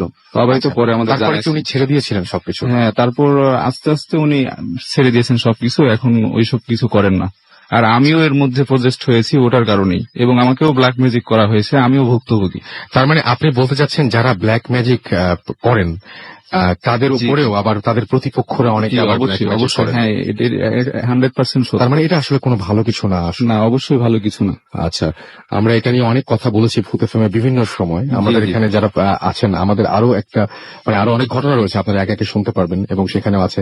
এবং আমরা যে জায়গায় এসেছি সেই জায়গার নামটা আরেকবার বলি, কোরবানপুর, সোনারগাঁ, নারায়ণগঞ্জ। এবং এইখানে আমাদের সাথে একটু আগেও আমাদেরকে এখানে যিনি ঘটনা বলছিলেন, বজলুল হক, মোহাম্মদ বজলুল হক, তিনিও বলছিলেন যে যারা এই সমস্ত কাজ করেন, অর্থাৎ শুধু ব্ল্যাক ম্যাজিকের কথা বলেননি উনি বলেছিলেন যে যারা এই যে জিনদের কন্ট্রোল করেন বা জিনদের সাথে দিয়ে বিভিন্ন ধরনের কাজ করেন, তারা যেভাবে করেন সেটা শুধুমাত্র যদি আপনাকে জানিয়ে দেওয়া হয় তাতেই যে আপনার হয়ে যাবে বা আপনি পেরে যাবেন এরকম কিছু না। তার সাথে তাদেরকে অনেক আমল করতে হয়, অনেক কিছুই করতে হয়। সুতরাং আর মানে ব্ল্যাক ম্যাজিক তো আরো ভয়াবহ এবং নিষিদ্ধ একটা জিনিস, তো যাই হোক, আমরা আবারও ঘটনায় যাব, তবে তার আগে আমরা একটু কিছু ইমেল পড়ে নেই, ইমেল না, ফেসবুকের কিছু ঘটনা পড়ে নেই যেগুলো হচ্ছে আপনারা পাঠিয়েছেন আমাদেরকে। ফরহাদুল ইসলাম সজীব লিখেছেন অসাম স্টোরি, এবং আমাদেরকে যে ইমেলটা পড়লাম সেই ইমেলের অনেকেই প্রশংসা করছেন এখানে দেখতে পাচ্ছি। আমাদেরকে এখানে নীল কষ্ট লিখেছেন যে ইমেলটা অনেক সুন্দর। আমাদেরকে শুভ ডিপি লিখেছেন যে সেকেন্ড স্টোরিটা তার কাছে অস্থির লেগেছে। আমাদেরকে ওমান থেকে গাজী আসাদুল্লাহ আল গালিব আমাদের এখানে কমেন্ট করেছেন, এবং তিনি ওমান থেকে শুনছেন সেটা আমাদের জানিয়েছেন। আমাদেরকে এমডি আশরাফুল ইসলাম লিখেছেন অনেক ভয় লাগছে। আমাদেরকে সবুজ লিখেছেন এখানে। এছাড়া আমাদেরকে দেখতে পাচ্ছি যে শালেক শিহাব লিখেছেন প্রচন্ড ভয় পেতে চাই রাসেল ভাই, আমরাও প্রচন্ড ভয় দিতে চাই। যদি আপনাদের কাছে ভয়ের ঘটনা থেকে অবশ্যই আমাদের পাঠাবেন। যতটা ভয় আপনারা পেতে চান ততটা ভয়ের ঘটনা যদি আপনারা পাঠান, ডেফিনেটলি আপনারা ভয় মানে আমরা অনেক ভয় দিতে পারবো। আমাদেরকে আশিকুর রহমান আশিক লিখেছেন আই এম ব্যাক ভূত এফএম, ওকে, ওয়েলকাম ব্যাক। আমাদেরকে এছাড়াও দেখতে পাচ্ছি এখানে লিখেছেন জামিল লাইক ইট। আমাদেরকে এছাড়াও দেখতে পাচ্ছি ভাইয়া শুনছি লিখেছেন নোমান ওয়াহিদ। আপনি যদি ফেসবুকে আমাদের সাথে কানেক্টেড থাকতে চান তাহলে চলে যান www.facebook.com/radio.ফুর্তি। এছাড়াও আপনি চলে যেতে পারেন www.facebook.com/boothfm.russell। আমাদেরকে অনেকে ইমেল করছেন, আমি দেখতে পাচ্ছি অন্তর আমাদের এসএমএস করেছেন, হানিফ আমাদেরকে এসএমএস করেছেন এই মুহূর্তে দেখতে পাচ্ছি খুলনা থেকে, এবং ফায়ান ভাইয়ের গল্পটা তার কাছে ভালো লেগেছে, ওকে। আমাদেরকে জুয়েল তাইফ, আমাদেরকে তন্ময় আমাদেরকে এসএমএস করেছেন আমাদেরকে সোহান রাজশাহী থেকে। এছাড়াও আমাদেরকে দেখতে পাচ্ছি যে বিশাল নারায়ণগঞ্জ থেকে এসএমএস করেছেন, কৌশিক রাজশাহী থেকে আমাদের এসএমএস করেছেন হানিফ এসএমএস করেছেন, একে আবির চৌধুরী বসুন্ধরা থেকে, এস এম হায়দার ফরিদপুর থেকে আমাদের এসএমএস করেছেন, লাস্ট স্টোরিটা তার কাছে ভালো লেগেছে। ইমন রেজা কুষ্টিয়া থেকে আমাদের এসএমএস করেছেন, নীলপরি নওগাঁ নীলপরি নিরঞ্জন আমাদের এসএমএস করেছেন আমাদেরকে দেখতে পাচ্ছি চট্টগ্রাম থেকে সামারা। এছাড়াও সবুজ আমাদের এসএমএস করেছেন যশোর থেকে। আমাদেরকে বাচ্চু এসএমএস করেছেন মানিকগঞ্জ থেকে। আরো অনেকে এসএমএস করেছেন আমাদেরকে এবং এসএমএস করছেন। জাকির এবং তৃষ্ণা আমাদের এসএমএস করেছেন মিরপুর 2 থেকে, এবং তাদের SMS একটাও জীবনে পড়েছি, সেটার জন্য তিনি অনেকগুলো SMS করে আমাদেরকে জানিয়েছেন, বাট আজকে পড়ে ফেললাম। মিথিলা যাত্রাবাড়ি থেকে আমাদের SMS করেছেন, রিয়াদ আমাদের SMS করেছেন নাজমা ময়মনসিং থেকে আমাদেরকে, এছাড়াও অ্যাডভোকেট মামুন SMS করেছেন খুলনা থেকে, সানি 69 আমাদের বোটবাজার থেকে SMS করেছেন, তনু আল আফি, তারপরে আমাদের ফাহমি আমাদের SMS করেছেন রবিন, অহনা আমাদের SMS করেছেন। আমরা চলে যাব আমাদের বন্ধু গ্যারাজের আরো একজন অতিথি রয়েছেন এখানে, এবং তিনি হচ্ছেন হিমু। আমরা হিমুর কাছে একটু যাই এবং হিমুর কাছে তার ঘটনাটা শুনি। কি ঘটনাটা আপনার এবং কোথায় ঘটেছিল যদি প্লিজ আমাদের একটু জানাতেন। আপনি তার আগে একটু বলেন যে আপনি কোথা থেকে এসেছেন। হ্যালো এভরিওয়ান, আমি হিমু, আমি আসছি নিকেতন থেকে। ওকে, আর আমি ইন্টারনাদের সরাসরি কাহিনী চলে যাচ্ছি। জি। এই কাহিনী মেইনলি হয় আমার সাথে, আমি এক্সপিরিয়েন্স করেছি। আমার এসএসসি যখন হয় 2010, জি, আর আমি এসএসসি পাস করেছি বগুড়া থেকে। জি। সো আমার কিছু ফ্রেন্ড সহ আমি জিনিসটা এক্সপিরিয়েন্স করেছি। সো ছোটবেলা থেকে এরকম একটা কিউরিয়াসিটি ছিল যে বিষয়গুলো নিয়ে। সো আমরা যেদিন জিনিসটা করি সেদিন ছিল খুব ভালো একটা ওয়েদার, সব কি কিছু করেন ছিল। আপনারা? আমরা জাস্ট ঠিক করি যে কোনো শ্মশানে যাবো আমরা। একটা শ্মশান ছিল ওই জায়গায়। তো শ্মশানে অনেক কথা শুনেছিলাম আমরা যে এখানে কিছু হয় বা এরকম টাইপস আপনি কিছু দেখা যায়। তো আমরা যাই ওই জায়গায়। তো তখন আমরা ঠিক করি যখন যাবো ওই জায়গায়। তো টাইমটা তখন ছিল হলো রাত 11টা। তো বেসিক্যালি ওই জায়গায় কাউকে যাইতে দেওয়া হইতো না। তো আমার একটা ফ্রেন্ডের পরিচয় ছিল ওই জায়গায়, যে ও ম্যানেজ করেছে জিনিসটা। সো ওই জায়গায় থাকতে পারবো আমরা। তো আমরা ঠিক করলাম, ঢুকলাম ওই জায়গায় 11টার দিকে। তো ওই সময় যখন আপনারা ঢোকেন তখন কি ভয় লাগা শুরু করেছিল? না, তখন সবকিছু নর্মাল ছিল, ওয়েদার একবার নর্মাল। আমরা নর্মালি কথা বলতেছি, মজা করতেছি যে কি হবে না হবে দেখা যাবে সেটা। তো গেলাম, তো জাস্ট কথা বলতে বলতে নর্মাল কথা বলতে বলতে অ্যারাউন্ড আড়াইটা, তখন আমার দুটো ফ্রেন্ড অলরেডি ঘুমায় পড়ছে ওই জায়গায়। তো আমরা নর্মালি কথা বলতেছি, আমাদের ঘুম ঘুম চোখ। তো সাডেনলি আমার একটা ফ্রেন্ড বলতেছে, দোস্ত কিছু একটা শুনতে পাচ্ছি। তো আমরা কিভাবে কিছু শুনি নাই, সে আসলে কি। তো বলতেছে, তো জিজ্ঞেস করলাম যে কি ছিল। তো বলছে, দোস্ত হালকা কান্নার আওয়াজ শুনতে পাচ্ছি। তো আমরা যেহেতু কিছু শুনি নাই, তো আমরা জিনিসটা বুঝছে মেবি তুই কিছু অন্য কিছু শুনতেছিস বা কিছু একটা হয়েছে এরকম সামথিং। তো করতে করতে অ্যারাউন্ড 3:15 দিকে জিনিসটা লাউডলি আমরা সবাই শুনতে পাচ্ছি। তো আমি আমার ফ্রেন্ডকে বললাম যে দুজন ঘুমায় ছিল, যে ওদেরকে রেখে তো আমরা জিনিসটা ফলো করতে পারবো না। তো ওদেরকে তুললাম, তোলার পর বললাম যে চল দেখি জিনিসটা কি। মেইনলি তো আসাই জন্য আমাদের। তো এখন আমরা জিনিসটা ফলো করতে যাচ্ছি, বাট কোন দিকে ফলো করব? অন্ধকার, শ্মশানে অন্ধকার থাকে সবাই জানে। তো আমরা এখন ফলো করতেছি, অ্যারাউন্ড 15 থেকে 20 মিনিট আমরা হাঁটতেছি। সাউন্ডটা খুব লাউড শোনা যাচ্ছে, বাট কোন দিক থেকে আসছে সেটা আমরা কেউ বের করতে পারতেছি না। হাঁটতেছি করতে করতে আমাদের কাছে টর্চ ছিল, আমার 5টা ফ্রেন্ডের হাতে টর্চ ছিল আমাদের। তো আমরা খুঁজতেছি যে কোথায় জিনিসটা হচ্ছে। করতে করতে যে ওই দিনই যে পরে শুনতে পারি আমরা যে ওই দিন একজনকে পোড়ানো হয়েছে, তো আমরা সেটা আর জানতাম না যে পোড়ানো হয়েছে। তো খোঁজাখুঁজি করতে করতে তো একটা গাছ ছিল ওই জায়গায়। তো গাছের পাশে জাস্ট এরকম ঘোরাচ্ছি আমরা টর্চ, হুট করে জায়গায় সবার ফোকাস চলে যায়, টর্চের ফোকাস। তো একজনকে দেখা যায় যে একটা বয়স হবে কত 13 থেকে 14, মেয়ে, চুল বড়, জাস্ট বসে আছে ওই জায়গায় গাছের পাশে, জাস্ট বসে আছে। তো আমাদের কারো সাহস হচ্ছে না যে কিছু করব বা কিছু, জাস্ট আমরা ফ্রিজ হয়ে গেছি। সেটা কি, সবার ফোকাস একবারে মেয়ের উপর, লাইট দেওয়া আছে মেয়ের উপর। তো আমাদের ফ্রেন্ডের মধ্যে নামটা বলতেছি, ফুয়াদ নাম, ও একটু বেশি সাহসী। তো বলছে, দোস্ত দেখি না কি এটা। তো আমাদের তো জাস্ট দেখতেছে, আমাদের কিছু বলবো যে দোস্ত তুই যাস না, তো শুনবে না, সেটা আমরা জানি, সেটা ভালোভাবে জানতাম। আপনারা সবাই একসঙ্গে দেখতে পাচ্ছিলেন? হ্যাঁ, সবাই একসাথে ফোকাস করছি এই জায়গাতে। ফার্স্টে আমরা জাস্ট ফোকাস করছি, আমি বলবো আমার ফোকাসটা ওই জায়গায় ছিল। দেন আমার যে বাকি ফ্রেন্ড গুলো, তারা, আমি জাস্ট দাঁড়াই আছি পিছনে, তো ওরা দেখতেছে জিনিসটা, ওরা ফোকাস করছে ওটাই। 5 জনের ফোকাস ওই জায়গায়। তার ভিতর আমার একটা ফ্রেন্ড বলতেছে যে আমি যে দেখবো জিনিসটা কি, তার নাম ফুয়াদ। তো এখন ও আস্তে আস্তে গেল সামনে, যাওয়ার পরে ও একবারে ফ্রি, যে নর্মাল কিছুই হয় না, এটা গেল সামনে, যাওয়ার পরে জাস্ট জিনিসটাকে হাত দেওয়ার পরে তার যে মাথাটা নিচে নামা ছিল, সে মাথাটা উপরে তুললো। তোলার পরে আমরা জাস্ট দেখতে পারলাম যে ও একবার উড়ে গেল, বিম শব্দ হলো একটা, জাস্ট উড়ে পড়লো পিছন দিকে। আমরা এখনো ফোকাস করে রাখছি জিনিসটা। তো ফুয়াতির কি হলো সেটা দেখতেছি না, জাস্ট আমরা এখন জিনিসটা দেখতেছি। তখন বাঁচতেছিল মেবি কয়টা, 3:30 কিংবা 4:45। তো এরকম করতে করতে আমরা এখন বলতেছি যে আমার একটা ফ্রেন্ড বলতেছে যে ফুয়াদ কই হলো, ফুয়াদের কি হলো। তো আমাদের কারো আর কোনো সেন্স নাই, তাই সামথিং ফ্রি দিয়েছে। আপনারা পরে যখন মানে ফুয়াদের কাছে গেলেন তখন আসলে কতদূর ছিটকে পড়েছিল স্যার? অ্যাবাউট 10 থেকে 15 মিটার। তাকে যখন জিজ্ঞেস করেন যে কি ঘটেছিল তখন সে কি সে বলে? বলছে দোস্ত আমাকে একটা ফোর্স এসে ধাক্কা দিল, আমি চলে আসলাম। আর কিছু তার কাছে মনে নাই? আর কাছে কিছু মনে হয় তার ইভেন তার হাত ভেঙে গেছিল।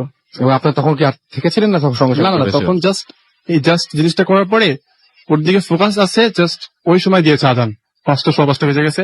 এই সময়ের মধ্যে যে কখন এত টাইম চলে গেল আমরা কিছু বলতে পারি না। আজান দিল, সবকিছু শেষ। এবং আপনারা ফ্রিজ হয়েছিলেন? আপনারা না আমাদের কোনো কিছু না, তখন মাথায় কি ব্ল্যাঙ্ক হয়ে গেছে আমরা, আচ্ছা, blank আসলে হয়ে কি হয়ে যাচ্ছে এগুলো। Okay. তো আমরা গেলাম যে ফলকে জিজ্ঞেস করলাম দোস্ত কি অবস্থা। তো ওর যে হাত ভাঙছে সেই জিনিসটা আমরা তার পরদিন জানতে পারি, কারণ ওই দিন মানে ভোরের দিকে বলতে দোস্ত আমার কিছু হয়নি, জাস্ট হালকা লাগছে। পরে সকালবেলা ডাক্তার কাছে গেছে, বোঝা যায় আসলে হাত ভেঙে গেছে। ওকে, অনেক ধন্যবাদ আপনাকে। আমরা আরো একবার জানিয়ে রাখছি যে আমরা রয়েছে এই মুহূর্তে কোরবানপুর, সোনারগাঁ, নারায়ণগঞ্জে, এবং আমাদের এইখানে আমরা কয়েকদিন থেকে বলছিলাম যে আপনারা নিজেরা এসে দেখতে পারেন, যারা বন্ধু গ্যারেজে ঘটনা পাঠাবেন তাদের ঘটনা যদি সিলেক্টেড হয় তাহলে নিজেরা এসে দেখতে পারবেন যে এই এলাকায় আমরা যেখানে আসছি সেখানে কিভাবে আমরা এসেছি, কিভাবে ভূত এফএম করছি, পুরো জিনিসটা আপনারা উপভোগ করতে পারবেন। তো যারা ঘটনা পাঠিয়েছিলেন এবং যারা সিলেক্টেড হয়েছেন বন্ধু গ্যারাজের মাধ্যমে তারা আজকে এখানে উপস্থিত হয়েছেন। এবং আমরা কিন্তু আজকেই শেষ না, আমরা এর পরে এটা করব, নেক্সট মান্থে আমাদের একটা প্ল্যান রয়েছে। এবং আমাদের এখানে আমরা দেখতে পাচ্ছি আমাদের সাথে সুমন ভাই আছে। সুমন ভাই একটু আগে আমাকে বললো যে কাছাকাছি সময় আমরা আরেকবার যাচ্ছি। তো ব্যাপারটা এরকম যে আমরা সামনেও যাব। সুতরাং আপনাদের এলাকায় যদি কোনো ভয়াবহ ঘটনা থাকে এবং আপনাদের এলাকা যদি ভয়ঙ্কর কোনো জায়গা হয়ে থাকে এবং আপনাদের এলাকায় যদি এরকম ধরনের কোনো ঘটনা প্রচলিত থাকে যে এই এলাকায় এখানে আসলে এরকম হয় বা এরকম কিছু দেখা যায়, তাহলে অবশ্যই আমাদেরকে ইমেল করে জানান এবং ইমেল করে জানিয়ে দিন। আমরা সেখানে পৌঁছে যাব ভূত এফএম টিম নিয়ে, উইথ যারা হচ্ছে ঘটনা পাঠাবেন এবং সিলেক্টেড হবেন বন্ধু গ্যারেজে তাদেরকে নিয়ে, এবং সবাই দেখতে পারবেন আমরা কিভাবে শো করি, কিভাবে কি করি না করি সবই দেখতে পাবেন। আমরা এখন যেটা করব সেটা হচ্ছে আরো কিছু এসএমএস পড়তে চাই। স্থানীয় আমাদের এসএমএস করেছেন, তাহসিন আমাদের এসএমএস করেছেন আমাদেরকে, এমডি সোহেল মগবাজার থেকে, তানিয়া চৌধুরী আমাদের এসএমএস করেছেন, জসিম আমাদের মংলা থেকে এসএমএস করেছেন আমাদেরকে, এছাড়াও এসএমএস করেছেন শিমুল নারায়ণগঞ্জ থেকে, সম্রাট গোপালগঞ্জ থেকে আমাদের এসএমএস করেছেন, আমাদেরকে এসএমএস করেছেন দেখতে পাচ্ছি কল্পনা ধানমন্ডি থেকে, এছাড়াও সারা আমাদের এসএমএস করেছেন আরো অনেকে। আপনি যদি এসএমএস করতে চান মোবাইলের মেসেজ আপনি টাইপ করুন ফুর্তি, FORTI ফুর্তি, স্পেস দিয়ে লিখুন আপনার নাম, স্পেস দিয়ে আপনার মেসেজ পাঠিয়ে দিন 9840 নাম্বারে। আমরা কিন্তু ছোট বিরতিতে যাব। এবং যদি আমাদের ইমেল করতে চান তাহলে আমাদের ইমেল অ্যাড্রেস হচ্ছে bhutfm@radiofurti.fm, which is BHWTFM@radiofurti.fm। আপনার নাম, ঠিকানা এবং ফোন নাম্বার সহ আপনার জীবনে ঘটে যাওয়া সেরা ঘটনাগুলো লিখে পাঠিয়ে দিন আমাদের কাছে। ঘটনার শুরুতে অবশ্যই উল্লেখ করুন এই ঘটনাটি আপনি স্টুডিওতে এসে শেয়ার করতে চান নাকি আপনি চান যে আপনার ঘটনা আমরা পড়ে শোনাই। আর যারা আমাদের সাথে কানেক্টেড থাকতে চান ফেসবুকে, তারা চলে যান www.facebook.com/radio.furti অথবা www.facebook.com/bhutfm.russell। চলে যাচ্ছি একটা বিজ্ঞাপন বিরতিদের সাথেই থাকুন। Stay tuned to Radio Furti and don't stop the Furti. The night comes alive.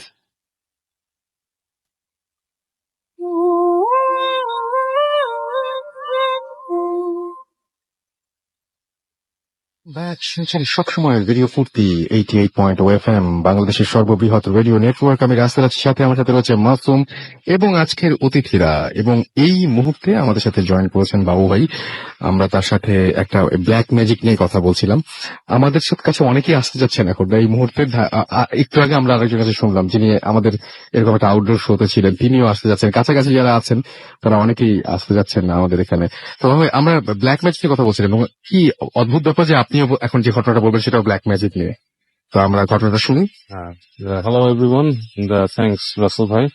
আমি যে কাহিনীটা বলতে যাচ্ছি এটা ব্ল্যাক ম্যাজিকের উপর, এবং এটা ওয়ান অফ মাই রিলেটিভের ঘটনা। আচ্ছা, আপনি তো সবসময় বর্ণনা খুব সুন্দর দেন, আপনি যে জায়গাটা দেখলেন এটা কেমন লাগলো আপনার কাছে? এই জায়গাটা অ্যাকচুয়ালি ভেরি নাইস, হ্যাঁ। এবং মানে অ্যাকচুয়ালি আমি চিন্তা করছিলাম যে ঠিক মসজিদের পাশে কেন, মসজিদের কাছাকাছি কেন। পরে দেখলাম যে আসলে এখানে কিছু ঘটনা আছে যেটা শুনলাম যে এখানে মানে যিনি ছিলেন তিনি এই জিন এবং দুষ্ট জিনদেরকে সরাতো এবং অনেক কিছু রিলেটেড, এবং জেনে তখন বেশ শিহরিত লাগলো জিনিসটা। মানে এই জিনিসগুলো আমার কাছে সবচেয়ে অদ্ভুত লাগে যে ভয়ের জায়গাগুলো সাধারণত খুব সুন্দর হয় দেখতে। হ্যাঁ হ্যাঁ, সুন্দর হয়, ভেরি নাইস প্লেস। এবং সেটাই অ্যাকচুয়ালি যেসব জায়গায় গিয়েছিলাম এসেই কিন্তু আমরা হাঁটতে হাঁটতে ঠিক ওই শুকনো নদীতে হেঁটে নদীর পাড়ে চলে গিয়েছিলাম। আচ্ছা, পরে ভাবলাম যে আসলে ওখানে কি সব নর্মাল ছিল, কারণ অনেক বাচ্চারা দৌড়াচ্ছিল খুব ফোর্সে অন্ধকারের ভেতরে। এখন মনে হচ্ছে হ্যাঁ, তো তখন আমার সাথে যিনি ছিলেন আমার রিলেটিভ, উনি বলছে যে অন্ধকারে এত স্পিডে বাচ্চারা দৌড়ায় কিভাবে, হ্যাঁ ওরা কি দেখে না নিচে পড়ে যেতে পারে। আমি বললাম দৌড়াতে পারে নিজেদের এলাকা, বাট এখন ভাবছি ওটাকে আসলে বাচ্চা ছিল নাকি ওরা, I don't know. হতে পারে সামথিং এলস। আচ্ছা, আমরা ব্ল্যাক ম্যাজিকের ঘটনা এখন যাব। ব্ল্যাক ম্যাজিকের ঘটনাটা কোথায় ঘটেছে যদি তাহলে আচ্ছা, একটু বলতেন? এটা হচ্ছে আমেরিকাতে ঘটেছে, ফ্লোরিডা স্টেটে। আচ্ছা, ওখানকার একটা ঘটনা, আমার একটা রিলেটিভের ঘটনা, সঙ্গত কারণে নাম এবং সম্পর্ক বলছি না। আচ্ছা যাক, যার সাথে ঘটেছে ও তখন প্রথম বিয়ের পর আর কি আপনার তখন সে আপনার স্টেটে যায় ফ্লোরিডাতে, এবং থাকার পরে তখন ওর হাজবেন্ড জব করতো আর ওকে থাকতে হতো বাসায় একলা। তো কিছুদিনের মধ্যে ও প্রেগনেন্ট হয়, এবং প্রেগনেন্ট অবস্থায় যখন বাসায় থাকে ও প্রথম যেটা ফিল করতো যে বাসার মধ্যে কেউ হাঁটা চলা করে রাতের বেলা। আচ্ছা, হ্যাঁ, এবং এটা ওর হাজবেন্ডকে সে বলছে অনেকবার যে তার মনে হয় অন্ধকারে কেউ হাঁটে বাসার মধ্যে। তো ওর হাজবেন্ড অনেকবার চেষ্টা করছে শুনতে যে কেউ হাঁটে কিনা, তো উনি কিছু বুঝতে পারেননি, বাট ও সবসময় ফিল করছে জিনিসটা। এবং তারপরে যে জিনিসটাও দেখা শুরু করলো সেটা মানে একটু ডিফারেন্ট টাইপের একটা জিনিস। আচ্ছা, দেখতো যে একটা নেকড়ে বাঘের মতো একটা জিনিস, মানে জাস্ট লাইক এন উলফ। আচ্ছা, এবং চোখগুলা বেশ বড় বড় জল জল করতেছে, এবং সেটা তার রুমে ঢুকতো। সে যখন দেখতো যে শুয়ে আছে এবং এরকম একটা উলফ তার ঘরে ঢুকছে, ঢুকে তার দিকে তাকায় আছে, এবং এক সময় সে উলফটা এসে তার ঠিক মুখের মধ্যে কামড় দিয়ে ধরতো। হ্যাঁ, এবং কামড় দিয়ে ধরে মানে তাকে ছুঁড়ে ফেলার চেষ্টা করতো। অসহনীয় একটা ব্যাপার, মানে হ্যাঁ, যন্ত্রণাদায়ক যন্ত্রণা। ব্যাপার। এবং সেই পেইনটা কি সে ফিল করতে হ্যাঁ, পারতো? পেইনটাও সে ফিল করতো, এবং সে ঘুমের মধ্যে গোঙাতো এবং কান্না শুরু করতো, এবং ওর হাজবেন্ড তখন ওকে উঠাই দিত ঘুম থেকে। এবং এরকম একটা সিচুয়েশন দেখতো প্রায়। এবং অনেক সময় ফিল করতো যে বাসার আশেপাশে কেউ শব্দ করতেছে, বাসার আশেপাশে কিছু একটা ঘুরতেছে। হ্যাঁ, এরকম জিনিসপত্র ফিল করতো। তো মানে এই জিনিসটা আর কি তার মধ্যে খুব খুব বাজেভাবে ফেলছিল আর কি, প্রভাব ফেলছিল। যাই হোক, এরপরে ওর ছেলে হয়। তো ছেলে হওয়ার পর যেটা হয় যে ছেলেটা দেখা যাচ্ছে হওয়ার পরই কান্নাকাটি করতো খুব। আচ্ছা, মানে খুব কাঁদতো। তো এরকম অবস্থায় ও নিয়ে যায় আপনার ওখানকার মসজিদের যিনি ইমাম সাহেব আছেন, উনি একজন ইন্ডিয়ান, ওনার কাছে নিয়ে যান। তো খুব লজিক্যাল ইমাম সাহেব ছিলেন তিনি, মানে খুব পড়াশোনা করতেন, স্টাডিয়াস এবং শিক্ষিত, উচ্চ শিক্ষিত আর কি। তো আচ্ছা, যখন বাচ্চাকে নিয়ে যায় তার কাছে, তো তিনি বলেন যে দেখো, বাচ্চা তো আসলে সবসময় যে কোনো অন্য কিছুর জন্য কাঁদবে এমন কোনো ব্যাপার নেই। এখানে ক্রনিক পেইন থাকতে পারে বাচ্চাদের, হ্যাঁ ক্রনিক পেইন, এটার জন্য কাঁদে। তো ও বলে যে না, আমি ডাক্তারের কাছে নিয়েছি, কিছু হয় না, তো আপনি কিছু দোয়া টোয়া করে দেন। তো ওই হুজুর যে আছে ওকে একটা রেমেডি দেয়, বলে যে এরকম পড়া পানি দিয়ে এবং কিছু দোয়া বলে, যেটা পড়ে তুমি ফু দিবা এটা সময়, যদি তার উপরে যদি কোনো খারাপ কিছু থেকে থাকে তাহলে সেটা চলে যাবে। হ্যাঁ, আর যদি না হয় তাহলে মানে তো তুমি ডাক্তার দেখাবা আর কি, চিকিৎসা করাবা। তো বাচ্চাকে যখন ফার্স্ট ট্রিটমেন্টটা দেয় সে ওরকম আপনার গোসল করে তারপরে ওই দোয়াটা পড়ে তাকে করে, দেখা যায় বাচ্চার কান্না তখন থেকে বন্ধ হয়ে যায়। আচ্ছা, তো এটা গেল প্রথম দিকে বাচ্চার সাথে কিছুদিনের ব্যাপার। তো পরবর্তীতে বাচ্চার যখন আরেকটু বড় হয়, বাচ্চা যখন কথা বলতে শেখে, তো বাচ্চা বিভিন্ন সময় ভয় পেত। তো বাচ্চাকে জিজ্ঞেস করে যে বাবা তুমি ভয় পাচ্ছ কেন, কি হয়েছে, তুমি এরকম ঘুমের মধ্যে ভয় পাও বা একদিকে তাকিয়ে থাকো ভয়ে। তো বাচ্চা তাকে বলে যে আমি ভয় পাই, আমি দেখি যে একটা উলফ, এরকম একটা উলফ আমার ঘরে আসে, আচ্ছা, এসে আমার দিকে এরকম তাকায় এবং কামড়ায় ধরতে যায় এবং তাকায় থাকে। ইদানিং প্রায় একটা উলফ আমাদের বাসায় আসে, এবং তখন ও খুব ভয় পেয়ে যায়, কারণ এটা সে নিজে যেটা দেখতো প্রেগনেন্ট অবস্থায়, এবং তার ছেলেও কিন্তু সেটাই দেখছে, একই জিনিস দেখছে, সেম জিনিস। আচ্ছা, এবং সে গেস করে কিছু হয়তো তার রিলেটিভ ছিল যাদের মানে বা তার সম্পর্কের মধ্যে কিছু মানুষ ছিল যাদের কিছু গেস করে ব্ল্যাক ম্যাজিক, কারণ মানে সবারই জীবনে কিছু ঘটনা থাকে। যাক, তার যখন নাকি সে সেকেন্ড বার প্রেগনেন্ট হয়, আচ্ছা, তখন যেটা হয় সেটা আরো মানে ভয়ঙ্কর আর কি। তো সে যেটা দেখতো এটা ঠিক স্বপ্ন, আবার অনেক সময় দেখা যেত স্বপ্ন ছাড়াও তার কাছে মনে হতো সে রাতে হয়তো শুয়ে আছে, হঠাৎ বাসায় যখন কেউ নেই বিশেষ করে, এরকম সময় সে দেখতো যে তার রুমে 3টা মহিলা আসছে। আচ্ছা, 3টা মহিলা, এবং তাদের চোখে বেশ টানা টানা করে কাজল দেওয়া, হ্যাঁ, এবং চুলগুলো বড় বড় জটা বাঁধা এরকম, এসে তার দিকে তাকাতো, তার বিছানা ঘিরে দাঁড়াতো, আচ্ছা দাঁড়ায় তার দিকে তাকাতো, বিড়বিড় করে কি পড়তো, এবং তার দেখা যেত তার মানে গায়ের মধ্যে আঁচড় কাটতো। আচ্ছা আচ্ছা এবং তার পেট, তাকে একবার দেখতেছে যে তাকে নিয়ে পেট চাপ চেপে ধরে তাকে চেষ্টা করতেছে, মানে তার মানে বাচ্চা মেরে ফেলার আর কি, আচ্ছা তাকে মানে আগেই মানে বাচ্চাটাকে মেরে ফেলার জন্য। তো এরকম মানে সিন সে দেখা শুরু করে এবং বেশ ভয়ের। হুম তো লাস্টে সে যেটা দেখে যে একদিন তার, এবং যখনই জিনিসটা দেখতো তখন তার পেটে বাচ্চা শক্ত হয়ে যেত, আচ্ছা বাচ্চা মানে মুভমেন্ট কমে যেত এবং স্টিফ হয়ে যেত। এবং এই ঘটনা যখন চলতে থাকে এবং সে খুব ভয় পায় এবং আরো অনেক কিছু এরকম দেখতো, এবং হাঁটার ব্যাপারটা কন্টিনিউয়াসলি তার বাসায় এটা থাকতো। হ্যাঁ, এবং আচ্ছা যখন তারপর লাস্টে যেটি দিন দেখে তার মানে বাচ্চা হওয়ার আগে দিয়ে, যে কেউ একজন একটা কালো রঙের ত্রিশূল হুম হুম এনে তার পেটের মধ্যে মারছে। এবং যেটা হয় ওর মানে যখন বাচ্চা হয় তখন দেখে যে বাচ্চার পিঠের মধ্যে ওরকম একটা দাগ নাকি সে দেখতে পায়, আপনার কালো রঙের একটা ত্রিশূলের মতো।